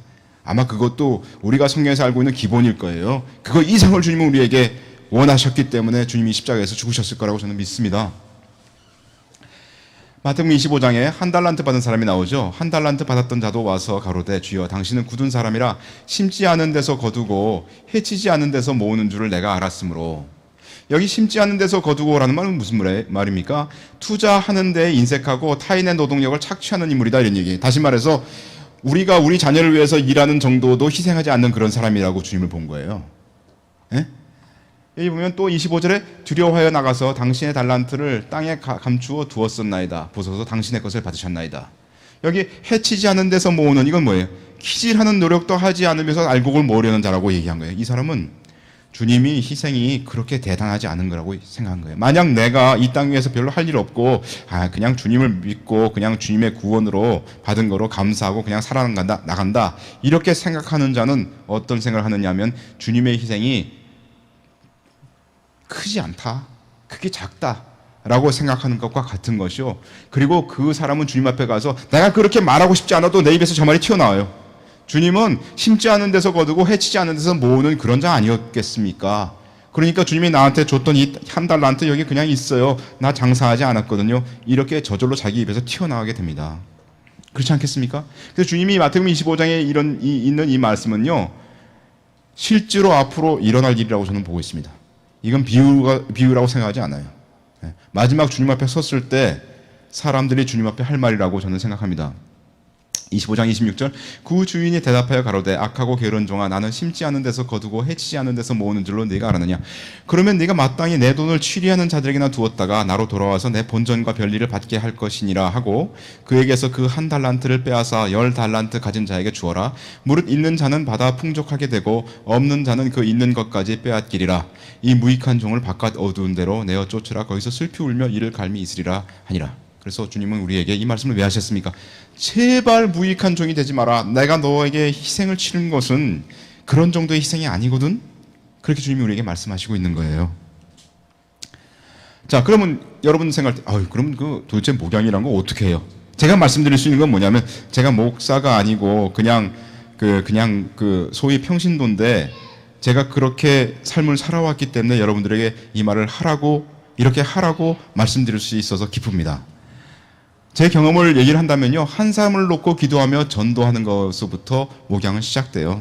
제가 맨 처음에 시작할 때 어떻게 했는지 아세요? 한 사람을 놓고 기도하고 한 사람을 놓고 3시간 기도하고 한 사람 놓고 나가서 눈물 흘리면서 전도하고 그렇게 시작하는 거예요. 갈라디아서 4장 나의 자녀들아 너희 속에 그리스도의 형상이 이루기까지 다시 너희를 위하여 해산하는 수고를 하노니. 여기 보면 바울이 다시 해산한다고 그랬어요. 그러니까 해산은 몇 번 했습니까? 2번 하는 겁니다. 왜 이 사람이 해산을 2번 했을까요? 첫 번째 해산은 예수님을 믿게 하는 전도를 했다는 거예요. 그리고 2번째 해산은 그 사람이 정말 훌륭한 그리스도인이 되게 하기 위해서 키우는데 2번째 해산을 한다는 겁니다. 그죠? 누가복음 15장 내가 너에게 이르노니 이와 같이 죄인 하나가 회개하면 하늘에서는 회개할 것 없는 의인 99 때문에 기뻐하는 것보다 덜이라. 그러면 주님이 우리에게 기뻐하시는 것에 대해서 성경에서 몇 번 말씀하시는데, 여기 주님이 기뻐하시는 것에 대해서 말씀하신 거 보면 이 죄인들에게 전파될 때 주님이 기뻐하시는 걸 알 수 있어요. 주님도 그 누가복음에서도 제자들을 보낸 다음에 성령으로 기뻐하셨다 그랬어요. 제자들 돌아왔을 때. 왜 그랬습니까? 주님의 말씀이 전파될 때 주님이 기뻐하십니다. 그래서 전도를 하려면요, 그냥 나가서 하는 것보다 전도 준비하시는 게 좋겠죠. 전도형 말씀을 암송하세요. 금방 말씀드렸던 것처럼 내비게이터 69절에 B파트 있습니다. 그 12구절 암송하시고, 또는 유튜브에 제가 전도형 구절들을 사실 올려놨습니다. 그리고 그 중요점들을 파악해서 성경만 가지고 전도할 수 있도록 제가 설명을 다 해드렸어요. 그래서 그 순서들을 보시면 이런 순서로 전도를 하시면 참 좋습니다. 첫 번째, 왜 예수님이 있는 자만이 구원을 받는가? 죄인을 부르시는 주님이라는 이 제목으로 유튜브에 올라와 있어요. 그걸 찾아서 읽어보시면 첫 번째, 자기가 죄 있는 줄 모르는 사람한테 나아가서 이것을 말씀해 주시면 좋습니다. 두 번째는 비교의식과 망상이라는 두 사람의 기도라는 제목으로 유튜브에 올려놨어요. 그리고 이걸 보시면 그러면 이것도 그 사람이 죄인이 아니다, 난 죄인인 줄 모르겠다라는 사람에 대해서 나아가서 이 말씀을 해주시면 참 좋아요. 세 번째는 갚을 수 없을 만큼 큰 은혜, 믿음의 의라고 올려놨습니다. 이건 뭐냐면 하나님의 우리를 구원하신 방법은 은혜로 되는 것이다라는 것을 이제 설명할 때 이 말씀이 좋습니다. 근데 네 번째는 대속의 비밀이라는 제목으로 올려놨습니다. 그래서 우리가 하나님께서 우리를 우리 죄 대신에 십자가에 달리신 그 비밀에 대해서 말씀하시고 있고요. 다섯 번째는 믿음으로 행함, 믿음으로 의롭다 하심을 받는다라는 것에 대해서 말씀을 해드렸고요. 여섯 번째는 왜 확신이 없는가? 한 영원한 제사라는 제목으로 말씀을 드렸어요. 아직 교회당은 다니지만 예수님을 믿는다고 하면서도 자기 죄의 용서됨에 확신이 없는 분에게는 이 여섯 번째가 특히 중요합니다. 그래서 여섯 번째를 잘 숙지하시면 그러면 이 말씀을 가지고 구원의 확신이 없는 자에게 나아가서 말씀드릴 수가 있어요. 참 중요한 교과라고 저는 생각합니다. 일곱 번째는 선물은 어떻게 받는가 믿음으로라는 제목으로 제가 올려놨고요. 여덟 번째는 예수님은 실신하신 것인가 죽으신 것인가 부활의 문제를 다루고 있습니다. 또는 그 외에 이 방법 아니더라도 사형이나 그 외 전도 책자들을 공부하고 준비해서 나가서 전도할 수 있습니다. 내가 아는 주위의 사람 중에 한 사람을 놓고 전도하기 위해서 기도하시고 전도하세요. 이런 방법을 우리가 관계 전도라고 합니다. 우리가 모르는 사람에게 나아가서 전도할 수도 있습니다. 그러나 우리가 아는 사람에게 전도하는 것이 더 효과적인 것을 저희가 많은 경험을 통해서 배웠어요. 그의 관심과 필요를 돕거나 채우고 또는 그가 나를 도와줄 수 있는 기회를 마련하는 것이 좋습니다. 요한복음 4장에 보시면 사마리아 여자 하나가 물을 길러 왔음에 예수께서 물을 좀 달라 하고 여자에게 청했습니다. 원래 생수의 물을, 구원의 물을 주시는 분은 예수님이신데 그런데 여자가 물 깃는 그릇을 갖고 있으니까 여자에게 물을 달라고 예수님이 요청한 것을 알 수가 있어요. 또 여러분들의 집을 여셔서 같이 식사를 하거나 성경 공부를 하는 초대를 함으로 그 사람을 이렇게 초대를 해서 식사를 같이 하면서 교제하고 또는 전도하고 하는 일을 하시기 바랍니다. 사단이 전도를 방해합니다. 사단이 제일 싫어하는 게 전도예요. 고린도후서 4장에 그 중에 이 세상 신 곧 사단이 믿지 않는 자들의 마음을 혼미케 하여 그리스도의 영광의 복음의 광채가 비치지 못하게 함이니 그리스도는 하나님의 형상이니라. 사단은 내 마음도 여러 가지로 공격합니다. 그래서 제가 전도하게 될 때 제 마음속에 통상 들어오던 공격들이 있어요. 어떤 공격이 있냐면 저 사람이 내 말을 받을 수 있을까? 또는 나를 무시하지는 않을까? 또는 부활을 전하는 것은 너무 비과학적이지 않나? 또 딱 보면 저 사람은 너무 과격한 인상을 지녔는데 정말 한번 잘못하다가 얻어맞지는 않을까? 별별 생각들이 다 들어옵니다. 또 다음번부터 나랑 관계가 소원해지면 어떻게 하나? 지금 이 상태가 그냥 좋은데 그냥 갈까? 이런 여러 가지 말도 안 되는 그런 유혹을 우리에게 합니다. 그러나 이런 얘기들을 반드시 여러분들은 이겨내야 됩니다. 사단아 물러가라. 아까 우리가 배웠던 것처럼 기도함으로 물리쳐야 됩니다. 그리고 사람을 외모로 판단하지 말아야 됩니다. 야고보서 2장 내 형제들아 영광의 주 곧 우리 주 예수 그리스도를 믿는 믿음을 너희가 받았으니 사람을 외모로 취하지 말라. 우리는 단지 전하는 것이고 그가 믿는 것은 하나님께 맡겨야 됩니다. 에스겔서 3장에 보시면 가령 내가 악인에게 말하기를 하나님께서 말씀하시기를 너는 꼭 죽으리라 할 때에 네가 깨우치지 아니하거나 말로 악인에게 일러서 그 악한 길을 떠나 생명을 구원케 하지 아니하면 그 악인은 그 죄악 중에 죽으려니와 내가 그 피를 전하는 자 내 손에서 찾을 것이고 네가 악인을 깨우치되 그 악인이 그 악한 마음과 악한 행위에서 돌이키지 아니하면 그는 그 죄악 중에서 죽으려니와 너는 내 생명을 보존하리라. 다시 말해서 무슨 말씀입니까? 그냥 전해라. 듣든지 아니 듣든지 전해야 된다. 전하는 게 네 책임이니까. 근데 그 사람이 들어서 구원받으면 좋은 일이지만 그가 못 듣고 그냥 구원받지 못해도 그건 그의 책임이 아니겠느냐. 너는 전할 것을 반드시 전해야 된다. 이런 말씀입니다. 그래서 사도행전의 18장에 보시면 저희가 대적하여 회방하거늘 바울이 옷을 떨어 가로되 너희 피가 너희 머리로 돌아갈 것이요 나는 깨끗하니라. 이후에는 이방인에게로 가리라 하고. 왜 바울이 자기가 깨끗하다고 했습니까? 왜냐하면 자기는 다 했으니까, 임무를 다 했으니까 이렇게 얘기하고 있는 겁니다. 고린도 유대인들이 믿지 않았어요. 그때 바울이 이 사도행전 18장에서 고린도에서 전도를 했는데 또 사도행전 20장에 바울이 말씀하시기를 그러므로 오늘 너희에게 증거하노니 모든 사람의 피에 대하여 내가 깨끗하니 이는 내가 꺼리지 않고 하나님의 뜻을 다 너희에게 전하였습니다. 그래서 에베소인들이 여기서 믿었던 것을 알 수가 있습니다. 그래서 바울은 이 에스겔서 3장 또는 33장에 나와 있는 이런 말씀들을 받았고 그 말씀을 여기서 전하고 있는 거예요. 내가 꺼리지 않고 하나님의 말씀을 너에게 전하였다라고 말씀하고 있습니다. 자, 그리고 우리가 전해가지고 그 사람이 예수님을 영접했다고 합시다. 그러면 그가 성장하도록 도와줘야 됩니다. 마태복음 28장 20절 그 지상 최대 명령이죠. 내가 너에게 분부한 모든 것을 가르쳐서 지키게 하라. 볼지어다 내가 세상 끝날까지 너희와 항상 함께 있으리라 하시니라. 주님의 모든 말씀을 가르치어서는 안 되고요. 가르쳐서 지키게 하라고 주님이 말씀하셨습니다. 근데 그 말은 뭘 암시하고 있냐면 내 자신이 지키지 않으면 지키게 할 수가 없습니다. 그죠? 예, 내가 애한테 텔레비 보지 마 그랬는데 제가 텔레비 광이 된 게 왜 그런지 아십니까? 우리 할머님이 저한테 텔레비 보지 마 하면서 할머니가 텔레비를 보고 저는 보지 못하게 했어요. 그러니까 제가 텔레비 광이 된 겁니다. 그렇지 않습니까? 그러니까 내 자신이 지키지 않으면 지킬 수가 없는 겁니다. 자녀가.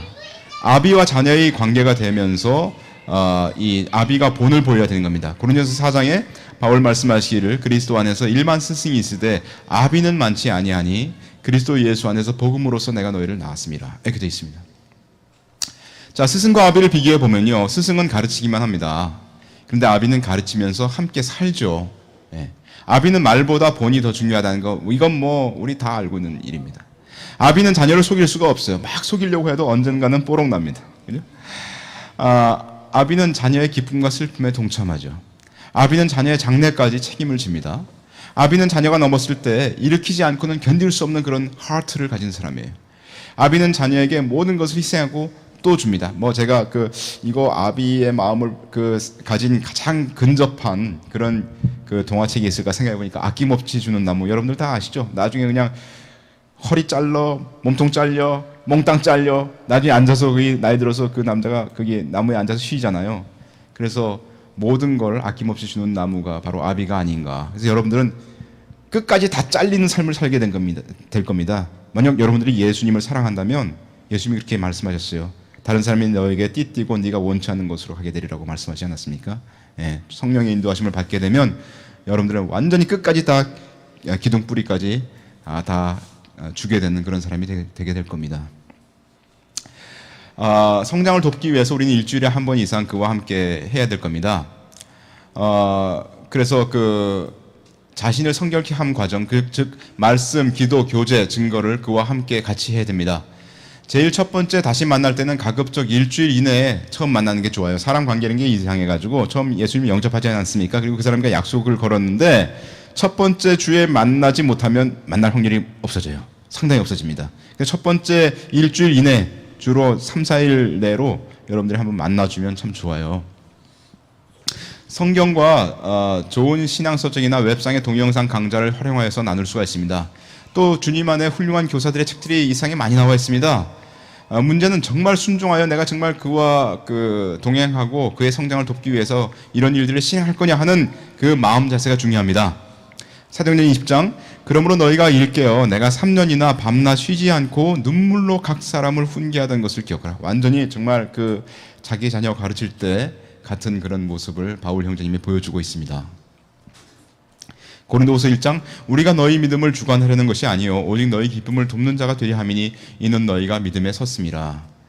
그가 또 다른 사람을 전도하고 양육할 때까지 그를 도와주고 그를 세워줘야 됩니다. 그러면 그때부터는 그를 이래라 저래라 하는 것이 아니라 그의 기쁨을 돕는, 옆에서 도와주는 그런 사람이 되어야 된다는 거죠.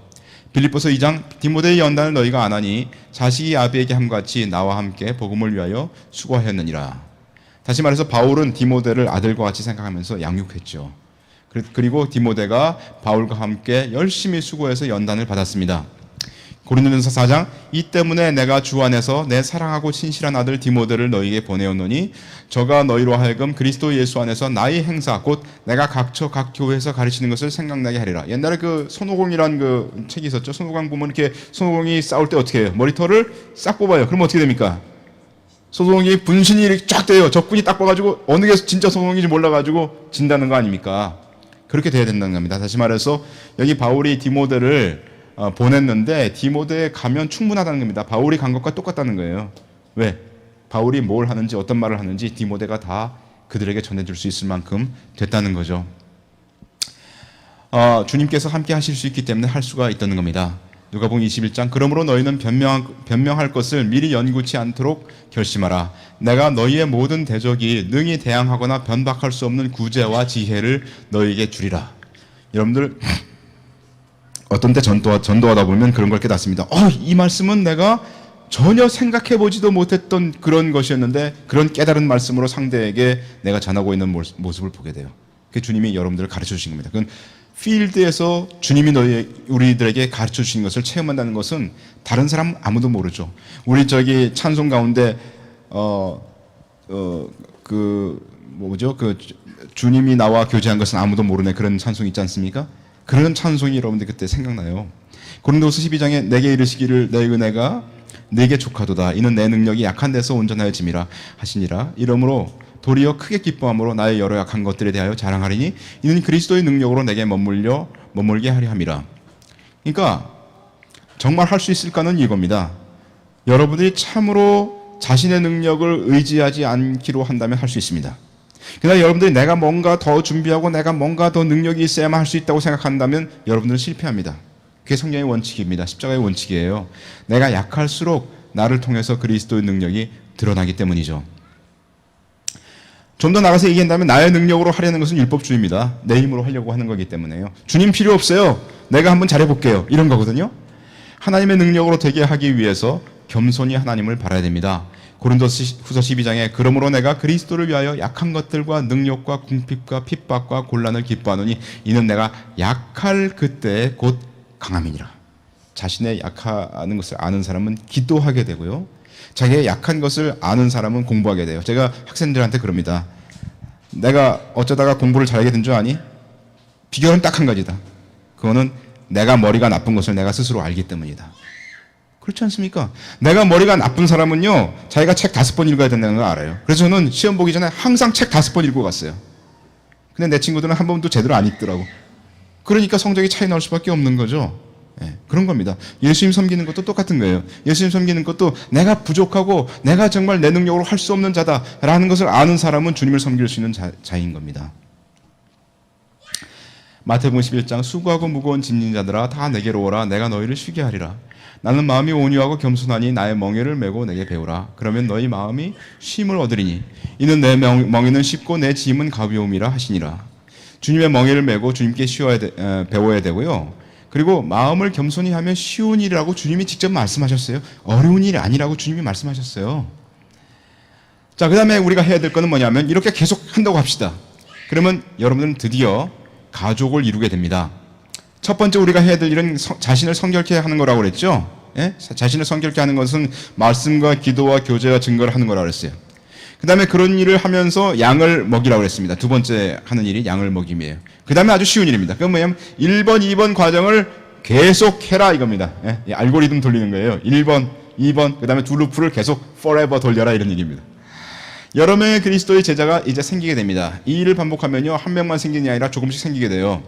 그들을 계속 돌볼 때 한 무리의 사람들이 주님을 알고 주님을 따르게 됩니다. 이것은 마치 좋은 가정에서 자녀들이 자라서 또 다른 여러 가정을 이루어가는 것과 똑같습니다. 누가복음 12장에 베드로가 여짜오되 주께서 이 비유를 우리에게 하심이니까 모든 사람에게 하심이니까 주께서 가라사대 지혜 있고 진실한 청식이가 되어 주인에게 그 집 종들을 맡아 때를 따라 양식을 나누어 줄 자 모든 자에게 내가 하는 말이다 이런 말이죠. 마태복음 12장 한 사람이 예수께 여짜오되 보소서 당신의 모친과 동생들이 당신께 말하려고 밖에 섰나이다 하니 말하던 사람에게 대답하여 가라사대 누가 내 모친이며 내 동생들이냐 하시고 손을 내밀어 제자들을 가리켜 가라사대 나의 모친과 나의 동생들을 보라. 누구든지 하늘에 계신 내 아버지의 뜻대로 하는 자가 내 형제요 자매요 모친이니라. 그러므로 하나님의 뜻을 행하고자 하는 사람들이 주님의 가족입니다. 예수께서 가라사대 내가 진실로 너희에게 이르노니 나와 및 복음을 위하여 집이나 형제나 자매나 어미나 아비나 자식이나 전토를 벌인 자는 금세에 있어 집과 형제와 자매와 모친과 자식과 전토를 100배나 받되 핍박을 겸하여 받고 내세의 영생을 받지 못할 자가 없느니라. 그러니까 주님을 사랑하면 주님 앞에서 가족이 100배가 된다는 겁니다. 예, 그 가족이 뭐겠어요? 그게 바로 우리 가운데 나로 인하여 주님을 믿은 형제들이 일어서는 거 아니겠습니까? 디모데후서 2장 내가 또 내가 많은 증인 앞에서 내게 들은 바를 충성된 사람들에게 부탁하라. 저가 또 다른 사람들을 가르칠 수 있으리라. 여기 보면 4세대에 걸친 복음 전파의 체인이 나오죠. 첫 번째 세대는 누굽니까? 바울이죠. 바울이 누구에게 전파했어요? 여기 보면 내가 할 때 내가 디모데 아닙니까? 디모데에게 전파했어요. 그러니까 디모데가 누구한테 전파합니까? 충성된 사람들에게 전파해라. 그러면 그 충성된 사람들이 누구한테 전파해요? 또 다른 사람들에게 전파할 수 있으리라. 4세대가 나옵니다. 충성된 사람들에게 부탁합니다. 왜냐하면 그리고 맡은 자에게는 구할 것은 충성이니라. 주님이 우리에게 충성을 요구하십니다. 그래서 여기 그림이 있어요. 여기 이제 맨 처음에 바울이 있죠. 바울이 있고 바울이 디모데에게 전파했어요. 2세대가 형성됐습니다. 그 바울이 충성된 사람들에게 전파하고요. 3세대입니다. 그리고 4세대가 가면 이렇게 하면 이게 바로 또 다른 사람들이에요. 그렇게 내려가면요. 한 사람이 두 사람을 전도해서 1년에 2명씩만 전도한다. 예? 그래서 이 사람들이 또 전도하기까지 세워지는데 1년이 걸린다. 그러면 몇 년 있으면 지구가 50억의 인구가 다 전도되는 줄 아세요? 31년 걸립니다. 예, 31년 걸려요. 근데 이걸 못한다는 겁니다. 지금 사람들이 이걸 못한다는 거니까 여러분 마음속에 2명 말고 1명만이라도 내가 5년 만에 내가 그 사람이 전도할 수 있는 사람을 키워보자. 이렇게 한번 해보십시오. 그 가능한 일이거든요. 충분히. 자, 그렇게 계속 하다 보면 사람들이 많아졌습니다. 사람들이 많아지면 그때부터 문제가 이제 5만 가지 문제가 발생하기 시작합니다. 고린도전서 1장 11절 내 형제들아 글로에의 지편으로서 너희에게 대한 말이 내게 들리니 곧 너희 가운데 분쟁이 있다는 것이라. 이는 다름 아니라 너희가 각각 이르되 나는 바울에게 나는 아볼로에게 나는 게바에게 나는 그리스도에게 속한 자라 하는 것이니. 여기 보면 사람들이 드디어 파벌이 생기기 시작해요. 나는 바울파다, 나는 아볼로파다, 나는 베드로파다, 나는 그리스도파다. 이 그리스도에게 속한 자라고 얘기하는 것도 좋은 뜻에서 설명한 것은 아니라고 이렇게 해석을 많이 하죠. 그래서 그리스도파다가 아니라 그리스도에게 그냥 단순히 속하고 모든 자를 용납해야 되는데 그렇게 못한다는 거죠. 사람들은 자신의 은사와 관점을 따라서 주로 얘기합니다. 그래서 여기서 그리스도에게 속한 자라고 하는 자들이 연합하지 않는다면 그것도 하나의 그 파벌을 형성하게 된다는 거죠. 주님의 소원이 있어요. 히브리서 5장에 보면 예수님은 육체에 계실 때, 이 땅에 계실 때 자기를 죽음에서 능히 구원하실 그 하나님에게 심한 통곡과 눈물로 간구와 소원을 올렸고 그의 경외하심 때문에 하나님의 들으심을 얻었느니라. 이렇게 되어 있는데 주님께서 그 소원을 기도하셨다고 했는데 요한복음 17장에 주님의 소원이 나와요.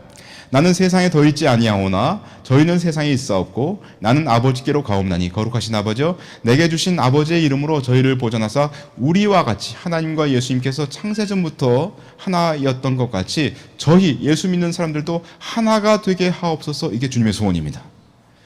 우리가 하나가 되는 것이 주님의 소원이에요.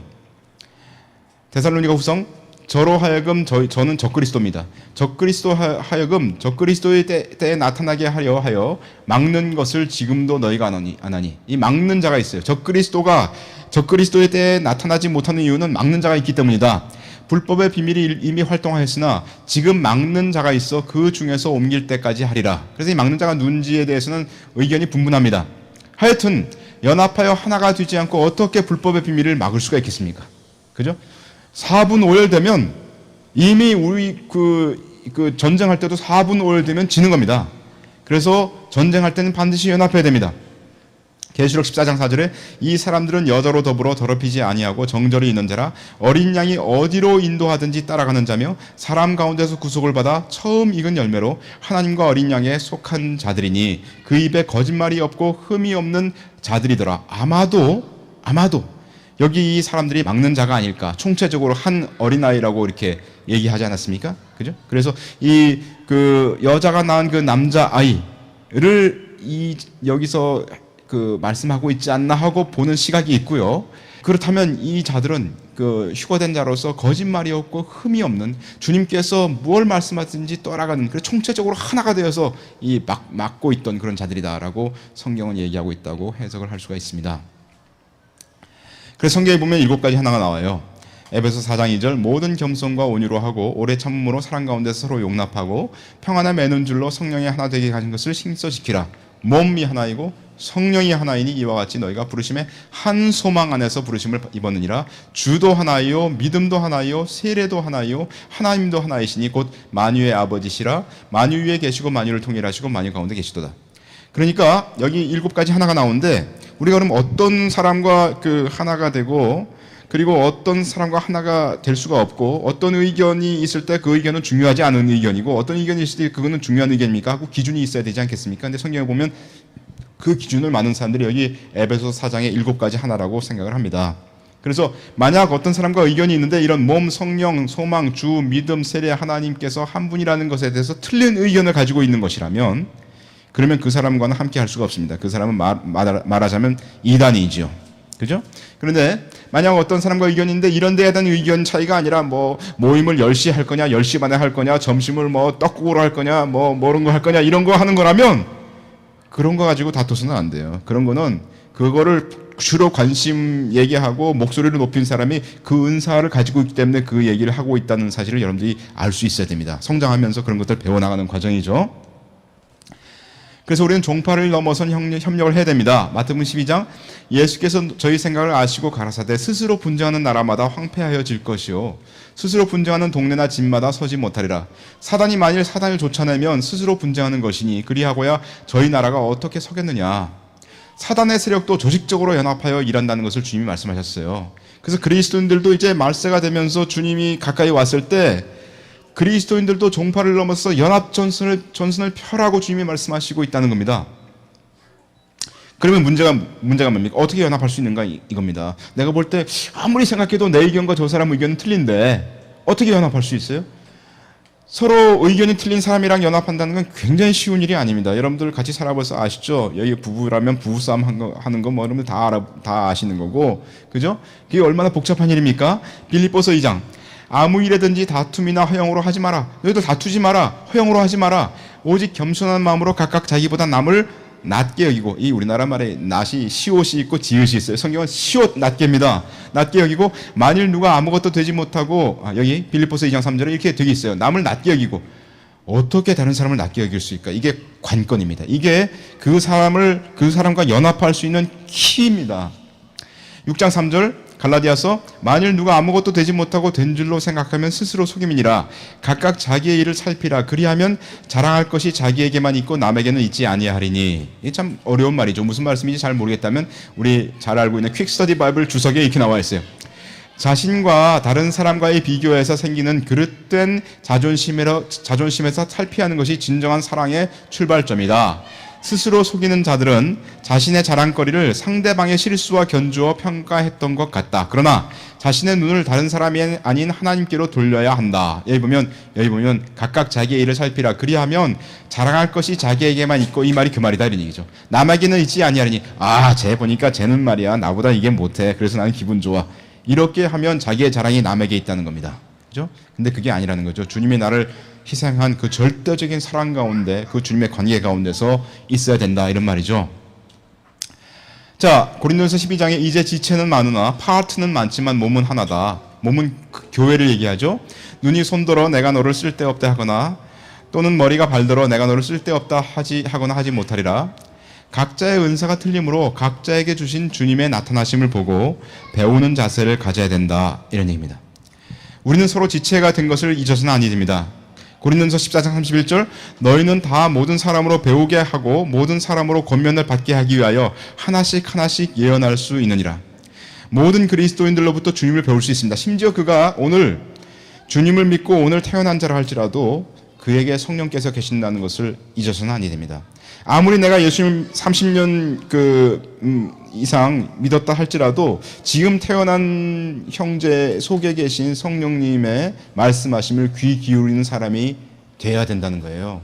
그래서 많은 경우 교회 회의를 여러분들이 하게 되다 보면 그 의견들이 여러 가지 의견들이 나오는데 가만히 살펴보면 그 똑같은 관점에서 계속 얘기하는 사람들이 있어요. 뭐 떡 먹을까 밥 먹을까 할 때도 사람들이 여러 사람이 있는데 분주하니까 뭐 어떻게 좀 시간을 맞춰서 어떻게 뭐 방법을 하면 이런 방법이 좋지 않겠어요? 이런 관점에서 계속 얘기하는 사람이 있어요. 다른 문제도 그렇게 얘기합니다. 사람들이 많이 올라면 어려우니까 버스를 타고 오는 것보다는 뭐 어쩌고 뭐 렌트를 하는 게 좋지 않겠어요? 이런 관점에서 얘기하는 사람이 있어요. 그 사람은 그 은사를 가지고 있기 때문에 그 관점에서 얘기하고 있는 겁니다. 나랑 다투려고 하는 게 아니에요. 그죠? 그걸 여러분들이 이해하기 시작하면 용납하는 것이 무엇이고, 그걸 이해하기 시작하면 저런 측면에서 얘기할 수 있겠구나, 주님은 그런 관점에서도 보시겠구나 하는 것을 여러분들이 알게 되는 겁니다. 그게 연합의 굉장히 중요한 키라는 것을 제가 배우게 됐어요. 각자의 은사가 틀림으로 각자에게 계신 주님의 나타나심을 보고 배우는 자세를 가져야 됩니다. 우리는 서로 지체가 되는 거예요. 너희는 다 모든 사람으로 배우게 하고 모든 사람으로 권면을 받게 하여 하나씩 권면하고 예언할 수 있다는 겁니다.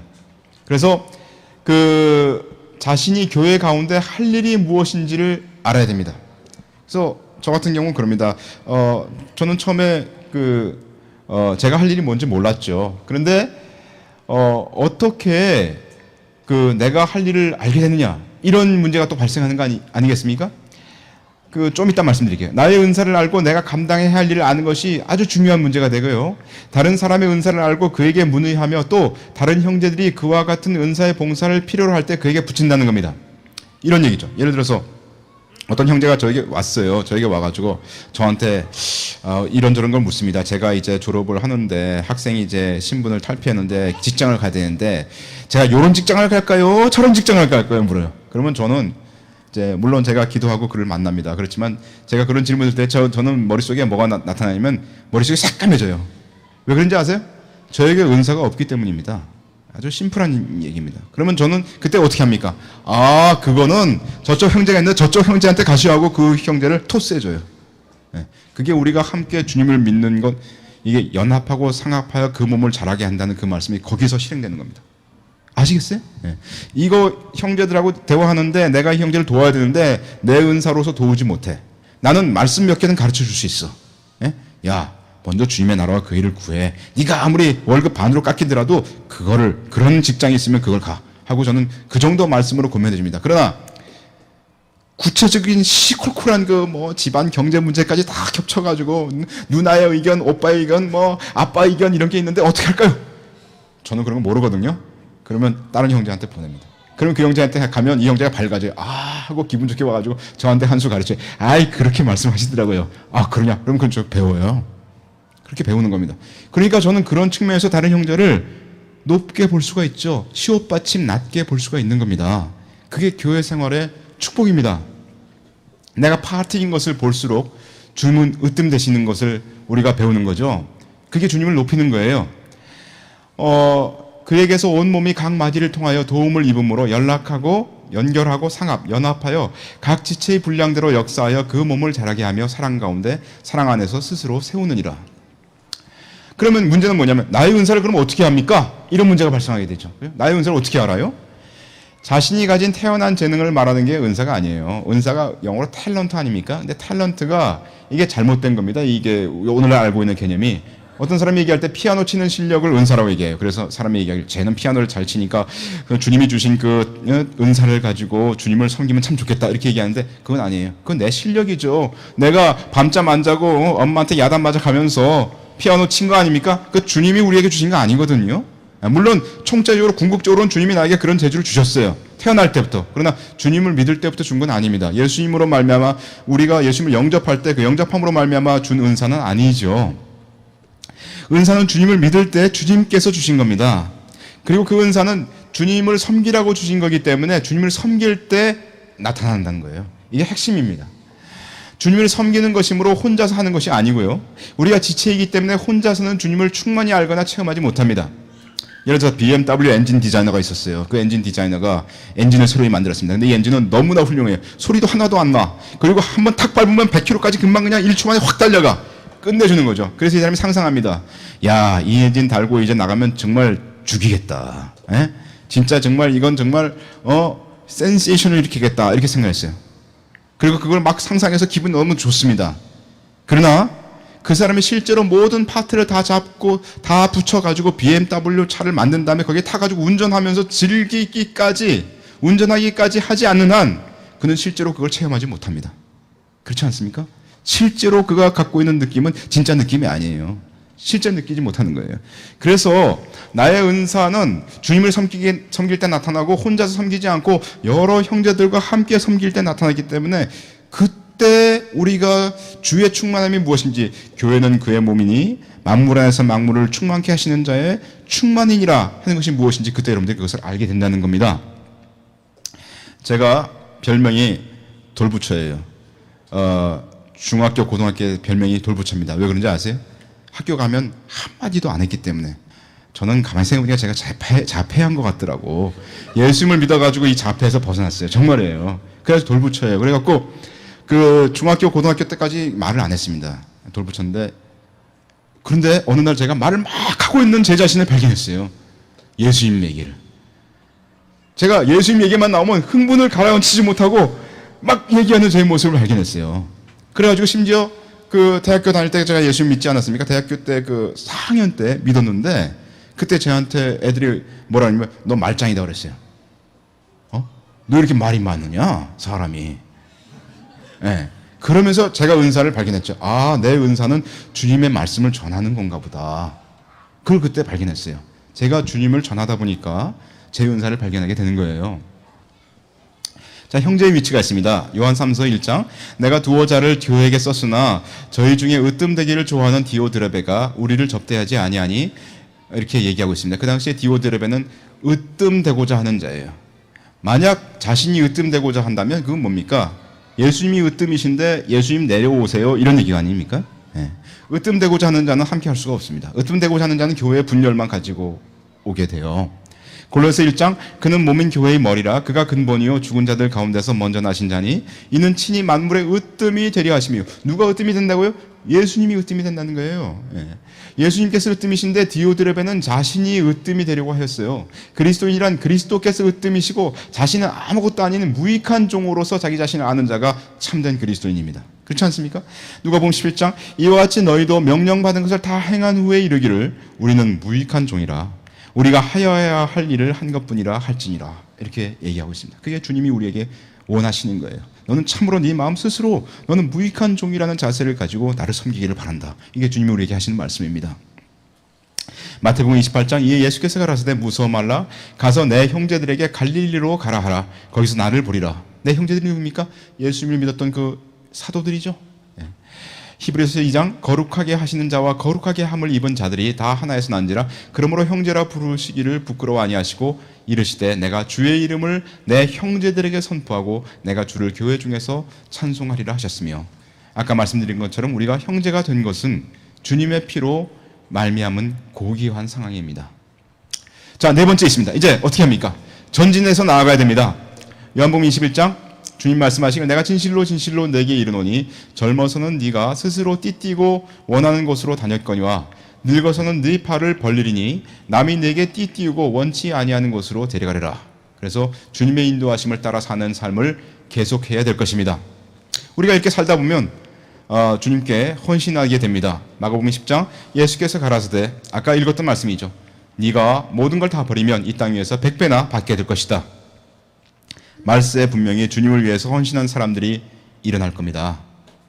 그 말은 무슨 말이냐면요, 만약 그렇게 주님 앞에 쓰임받을 수 있다면 지극히 영광이라는 사실입니다. 어떤 사람은 생각할 때 저희가 가서 얘기합니다. 야, 너 주님께 헌신해야 되지 않겠냐? 그러면 그 사람이 얘기할 때 헌신할게요, 이렇게 생각하거든요. 그렇게 대답해요. 그 사람 마음속에 뭐가 있냐면요, 내가 이렇게 헌신해 줄게, 그러면 주님 나라에 도움이 되겠지. 예? 그리고 주님이 얼마나 영광을 받으실까? 나같이 훌륭한 사람이 헌신해 드리는데, 이렇게 생각하는 경향이 있습니다. 그렇지 않습니다. 여러분, 사람으로 태어나가지고요, 주님의 말씀을 전할 수 있고, 사람으로 태어나서 주님의 말씀이 내 속에 잠겨있고 그 말씀대로 순종하고 주님을 섬길 수 있던, 그 고귀하신 주님을 섬길 수 있다는 건요, 사람으로 태어날 수 할 수 있는 가장 높은 지고의 일이에요. 그건 나에게 큰 영광이에요.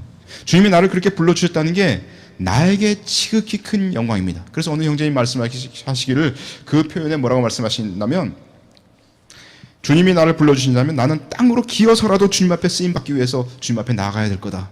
이렇게 말씀하시고 있었습니다. 저는 그 말씀 보면서 감동받았어요. 저는 그 말씀 볼 때, 청년 때 그 말씀 볼 때 저는 그렇게 생각했었거든요. 나같이 훌륭한 사람이 주님을 섬긴다면 주님이 얼마나 기뻐하실까 이렇게 생각했었거든요. 주님 못 쓰십니다. 주님이 쓰고 싶은데 못 쓰시는 거예요. 그죠?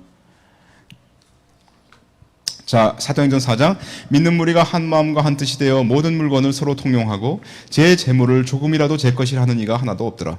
사도들이 큰 권능으로 주 예수의 부활을 증거하니 무리가 큰 은혜를 얻어 그 중에 핍절한 사람이 없으니 이는 밭과 집 있는 자는 팔아 그 판 것의 값을 가져다가 사도들의 발 앞에 두매 저희가 각 사람의 필요를 따라 나눠줌이러라.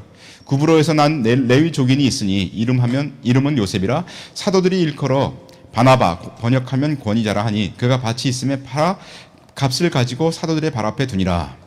여기 보면 그 서로 물질을 나누는 삶까지 나아갔어요. 그게 초대교회 상황 아닙니까? 근데 자연스럽게 저는 생각합니다. 자연스럽게 말세가 되면 사람들이 저런 상황이 일어날 거예요. 왜? 생각해 보세요. 내일 지구가 망하면 여러분들 집 팔지 않겠습니까?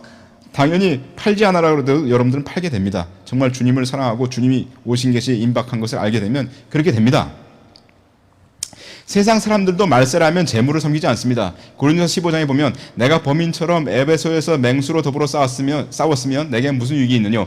죽은 자가 다시 살지 못할 것이면 세상 사람들도 내일 죽을 터이니 먹고 마시자 하리라. 그렇지 않습니까? 세상 사람들도 알아요. 에? 누가복음 16장 내가 너에게 말하노니 불의의 재물로 친구를 사귀라. 그리하면 없어질 때 저희가 영원한 처소로 너희를 영접하리라. 무슨 말입니까? 네가 재물 가지고 있는 거 있으면 주님 오실 없어질 때 무슨 수를 썼었든지 그거 다 사용해서 주님 나라 전파하는 데 사용해라. 그런 얘기입니다. 그런 때가 여러분들에게 올 겁니다. 자, 그래서 말세의 타임라인을 따라서 주님께서 오실 날이 가까움을 보면 이 땅의 재물을 어떻게 주님을 위해서 쓸 것인가를 알게 될 것입니다. 마지막 주님 오실 때 내가 가졌던 모든 것이 주님을 위해서 쓰였음을 바라야 될 것입니다. 쉰들러 리스트예요. 쉰들러 리스트 맨 마지막에 보면 그 전쟁이 끝나고 그 사람들 쉰들러가 살했던 1000여 명의 사람들이 이렇게 모여가지고 쉰들러한테 이렇게 반지를 하나 끼워주지 않습니까? 자기네들 그 이빨에서 다 모든 걸 빼가지고 다 망치질 해갖고 이제 하나를 만들어줘요. 거기 뭐라고 써있냐면 탈무드에 나오는 뭐라고 그러면서 뭐라고 써있냐면 한 사람을 구한 것은 온 세상을 구한 것이다. 이런 말이 써있습니다. 네. 그거 완전 성경 말씀이잖아요. 그리고서 이제 작별을 하는데 쉰들러가 뭐라 그러냐면은 내 차 그러죠. 네? 왜 그래요? 내 차. 이 내 차를 팔았으면 10명을 더 구할 수 있었을 텐데 이렇게 얘기를 해요. 그리고 자기 갖고 있던 무슨 금배지 하나 있어요. 이 금배지 이거 2명 아니면 1명이라도 더 살릴 수 있었을 텐데 이렇게 얘기를 합니다. 근데 저는 그게 쉰들러 얘기가 아니라 만약 우리가 이 땅 위에서 우리 것을 꼭 붙잡고 딱 발발 떨고 이렇게 가다가 주님 휴거 딱 됐을 때 그때 우리가 할 말이라고 생각해요. 내가 저거 아마 제가 볼 땐 그렇습니다. 거기 보면 여러분들이 막 벌벌 떨고 가던 사람은 그것도 생각 안 나요. 그것도 생각 안 나고 그냥 그렇게 있으리라고 생각해요. 근데 열심히 전도하고 사람들에게 열정을 가지고 전도를 하는데 많은 사람들을 구원했어요. 그런데 내가 그 속에 뭔가 귀퉁이에 조금 남겨두고 있는 게 있었어. 그 사람은 그런 얘기를 할 거예요. 무슨 말인지 이해가십니까? 그래서 저는 저걸 보면서 항상 저 장면 보면 눈물이 나요. 그리고 성경에 보면 바울이 그러잖아요. 내가 너희를 정결한 처녀처럼 그리스도께 드리려고 한다. 거기를 보면 또 눈물이 나요. 나는 정말 정결한 처녀처럼 주님 앞에 드려질 수 있을까? 눈물이 나요. 그리고 이 장면이 보면 눈물이 나는 장면입니다. 오케이. 그 다음에 또 말씀드릴 게 뭐냐면 6째와 7째인 사이에 이 장면이 나옵니다. 계시록 7장 이 일 후에 내가 보니 각 나라와 족속과 백성과 방언에서 아무라도 능히 셀 수 없는 큰 무리가 흰 옷을 입고 손에 종려 가지를 들고 보좌 앞과 어린 양 앞에 서서 큰 소리로 외쳐 가로되 구원하심이 보좌에 앉으신 우리 하나님과 어린 양에게 있도다 하니 장로 중에 하나가 응답하여 내게 이르되 이 흰 옷 입은 자들이 누구며 또 어디서 왔느뇨? 내가 가로되 내 주여 당신이 알리이다 하니 그가 나더러 이르되 이는 큰 환난에서 나오는 자들인데 어린 양의 피에 그 옷을 씻어 희게 하였느니라. 자, 우리 일곱 인을 유튜브에 동영상을 보시면 이거저거 거기에서 이제 일곱 인에 대한 설명들이 나와 있는데, 다섯 번째 인은 구약의 성도들이 보였다고 우리가 해석을 했었어요. 근데 이거는 이제 여섯 번째 인 다음이거든요. 근데 여기서는 이미 흰 옷을 입은 자들이 나오기 때문에 그리스도 안에서 잠자는 신약 시대의 성도들을 말한다고 그때 해석을 했었습니다. 근데 보면 여섯 번째 인이 각 산과 섬이 제자리에서 옮기우는 그런 장면이었는데, 그걸 역사적으로 살펴보면 1833년 인도네시아 수마트라 지진이 나가지고 그때 이렇게 지각판이 움직였다고 이제 하는 장면들이 나옵니다. 그래서 우리가 해석하기를 1833년경에 여섯째 인이 끝나는 장면을 이제 우리가 얘기를 했었습니다. 그렇다면 좀 전에 봤던 이 Great Multitude, 이 각 백성, 족속, 나라, 방언에서 온 이 사람들이 수없이 셀 수 없는 큰 무리가 나오는 것은 1833년 이후에 일어났을 거다, 이렇게 생각할 수 있지 않습니까? 그리고 또 우리가 알 수 있는 건 뭐냐면, 이게 여섯 번째 인과 일곱 번째 인 사이니까 첫 번째 나팔이 1차 대전 1914년이라고 생각한다면, 여섯 번째 인과 일곱 번째 인 사이에 있는 이 그레이트 멀티튜드는 1833년 이후 1914년 이전에 일어난 어떤 사건이다, 이렇게 생각할 수가 있어요. 그래서 제가 한번 위키피디아를 뒤져봤더니 이런 사건들을 제가 봤는데, 한번 보세요. 그 당시 태어난 사람 중에 찰스 스펄전이 있었습니다. 1834년 태어나서 1892년 돌아가셨어요. 이분은 설교의 왕자라고 얘기하시죠. 영국 특별 침례교도 설교자였습니다. 종파교회 사람이었어요. 그러나 나중에 영국 침례협회와의 논란 중에 침례교단을 떠났고요. 일생 동안 약 1000만 명의 사람들에게 설교했고, 대부분 한 주에 10군데 다른 곳에서 설교를 했답니다. 허드슨 테일러를 재정적으로 돕고 많은 자들이 허드슨 테일러의 선교단체에 선교사로 가입하도록 했다는 겁니다. 조지 뮬러의 본을 받아서 1867년 소년들을 위한 고아원을 창립했어요. 이 찰스 스펄전 그분이. 그래서 이분이 보면 허드슨 테일러하고 조지 뮬러 이분들과 동역한 것을 알 수가 있습니다. 그래서 이게 이제 스펄전이 1858년 서레이 뮤직홀에서 집회할 때 사람들이 모여있는 이런 장면이에요. 대단하죠? 그 당시에 마이크가 없었습니다. 허드슨 테일러는 여러분들 다 아시죠? 1832년에서 태어나셔서 1905년도에 돌아가셨어요. 바그다드의 플리머스 형제단 소속 에드워드 크로닌 박사로부터 믿음의 선교의 원칙을 배웠습니다. 믿음의 선교의 원칙이라는 게 이제 믿음으로 선교하고 믿음으로 재정을 주님께 맡기고 뭐 이런 거죠. 중국에서 51년간 선교하신 분이고요. 1854년 태평 천국의 난 때 중국에 도착하셨어요. 근데 여러분들 태평 천국의 난이라는 게 1851년부터 1864년까지 중국에서 일어났던 난인데, 이때 약 2천만에서 3천만 명 이상이 죽었대요. 그리고 대부분이 시민들이 죽었고요. 그때가 허드슨 테일러가 중국에 가서 전도했던 시기입니다. 당시의 세계 인구 중에 1.6 내지 2.1%가 죽었고요. 인류 역사상 5번째로 큰 사망자 수를 난 난이래요. 1차 세계대전보다 어쩌면 더 많은 사람이 죽었다라고 사람들이 평가하는 난이었습니다. 이게 성경에서 얘기한 큰 환란 중에 하나죠, 이게. 그죠? 그 당시 선교사들이 안전하고 편안한 해변지대에만 선교하는 걸 보고 허드슨 테일러가 중국 내지로 들어가자 이래가지고 차이나 인랜드 미션을 창립했습니다. 그래서 그때 실질적으로 허드슨 테일러가 중국을 전도하게 된 거죠. 근데 이 허드슨 테일러는 조지 뮬러와 가깝게 지냈고요. 1857년 조지 뮬러의 편지를 받고 파송받았던 미션 보드에서 탈퇴 독자적으로 일하게 되고요. 선교단체의 선교비에 의존하지 않고 하나님만을 의지하고 선교하는 믿음의 선교의 정책을 수립했고요. 800명 이상의 선교사를 파송했고 125개 학교를 설립했고 18,000명의 직접적인 회심을 그가 하게 했고요. 중국 의상을 입고 전도한 거 유명한 거죠. 이 사람이 다른 모든 선교사는 자기를 우월한 백인으로 생각하고 중국 의상을 입지 않고 전부 그냥 이렇게 했는데, 이 사람은 중국 의상을 입고 전도를 했대요. 그래서 이 사람이 전도가 먹혀 들어갔다고 합니다. 스펄전과 친구가 됐고요. 바울 이래 그보다 더 넓은 비전과 지역을 조직적으로 전도하려고 한 사람이 없을 정도로 평가를 받고 있고요. 미국의 무디 설교단에 게스트로 가입해서 설교했고요. 전반적으로 그의 신학과 실행은 비종파적인 그런 실행을 했다, 이렇게 얘기를 하고 있습니다. 그래서 여기 보면 허드슨 테일러는 스펄전, 무디, 뮬러, 조지 뮬러 이런 사람들과 가까이 지낸 것을 알 수가 있습니다. 그죠? 그 다음에 무디가 있지 않습니까? 무디가 1837년부터 1899년에 있었던 분인데 18세 되던 1855년 그의 선생 에드워드 킴볼에 의해서 거듭났습니다. 어느 형제의 간증이 말하기를 그 형제가 무디 하는 집회에 초창기 때 한번 가봤었어요. 그리고 쓴 글입니다. 내가 그의 첫 집회를 본 것은 어느 술집 주인이 벌인 판잣집에서였다.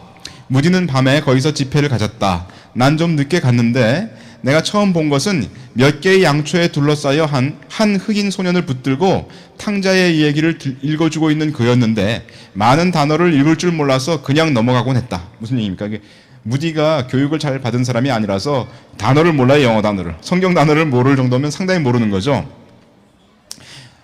그는 생각하기를 나는 만약 주님께서 저런 자를 그의 명예와 영광을 위해 쓰실 수 있다면 정말 놀랄 일이다 라고 생각했다. 그의 지치지 않는 사역의 결과로 1년 내에 그의 학교의 인수는 650명이 되었는데 여러 교회로부터 온 60명의 자원봉사자가 선생으로 일했다. 그 당시 대통령에 당선된 링컨 대통령이 1860년 11월 25일 그 학교를 방문하여 주일학교에서 연설하였다. 무슨 말씀인지 이해가시죠? 무식한 무디 선생님이 주님을 열정으로 사랑하여 이뤄낸 결과라는 이런 얘기죠. 1867년 영국 방문 시에 스펄전이 그를 초대하여 강연하도록 하였고요. 스펄전의 월드리스 북을 홍보하고 황금색을 그 월드리스 북에다가 더한 분이 무디입니다.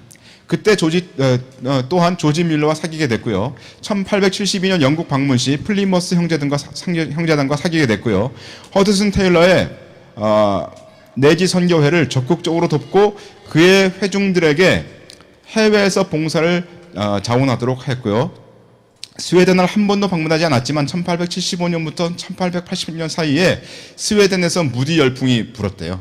막 무디가 했던 쪽지들 이런 것들 다 번역해가지고 스웨덴 말로 해갖고 막 그냥 사람들에게 전도하고 하는 그런 열풍이 불었대요. 교파를 초월하여 어떤 교리에도 매이지 않고 단순히 예수 그리스도께서 온 세상 죄를 모두 사하셨다는 복음을 전하는 일에 치중했고요. 2억의 사람들에게 복음을 전했다고 알려져 있습니다. 이게 워들리스 북입니다. 이게 스펄전이 1866년에 만들었는데 여러분들 이거 다 아시죠? 1875년대 황금색은 하나님의 나라를 뜻하는 건데 무디가 더한 것이라고 얘기합니다. 그 당시에는 그 문맹인들이 많았기 때문에 수없는 문맹인들에게 복음을 전할 때 이게 쓰였고요. 허드슨 테일러가 중국에 이것을 가지고 또 복음을 전했다고 합니다. 까만 거는 인간의 죄고요. 빨간 거는 예수 그리스도의 피로 말미암아, 하얀 거는 우리가 죄의 사함을 받았고, 황금은 그래서 하나님의 자녀가 되고 하나님의 나라에 간다, 이런 얘기 아니겠습니까? 이게 워들리스 북으로 중국에서 허드슨 테일러가 복음을 전하는 장면입니다. 이게 막대기에 이렇게 까만 거, 빨간 거, 하얀 거, 황금색 이렇게 붙여놓고 설명을 하고 있는 거죠. 조지 밀러 1805년부터 1898년에 사셨던 분이고요. 플리머스 형제단 운동의 창립 멤버고 영국 브리스톨의 고아원에 설립을 했고요. 애슐리 다운 고아원이라고 불려졌고요. 10,000명 이상의 고아를 길러냈고 117개 학교를 세웠고 12만 명의 어린이를 교육했고요. 정부의 보조를 받지 않고 단지 자발적인 지원만으로 운영했고요. 밀러가 죽기까지 그의 조직은 지금으로선 약 1.8억 불 의 지원을 받았고요. 그것을 고아원 운영비와 28만 개 이상의 성경과 100만 개 이상의 신약 그리고 20만 개 이상의 서적들을 배포하는 데 썼고요. 또한 허드슨 테일러와 같은 믿음의 선교 단체들을 돕는 데 썼고요. 그죠? 모든 것에 대해 기도하고 각각의 기도가 응답받았다는 것을 바란 것으로 유명하죠. 조지 밀러 기도의 사람이라고 우리가 얘기하지 않습니까?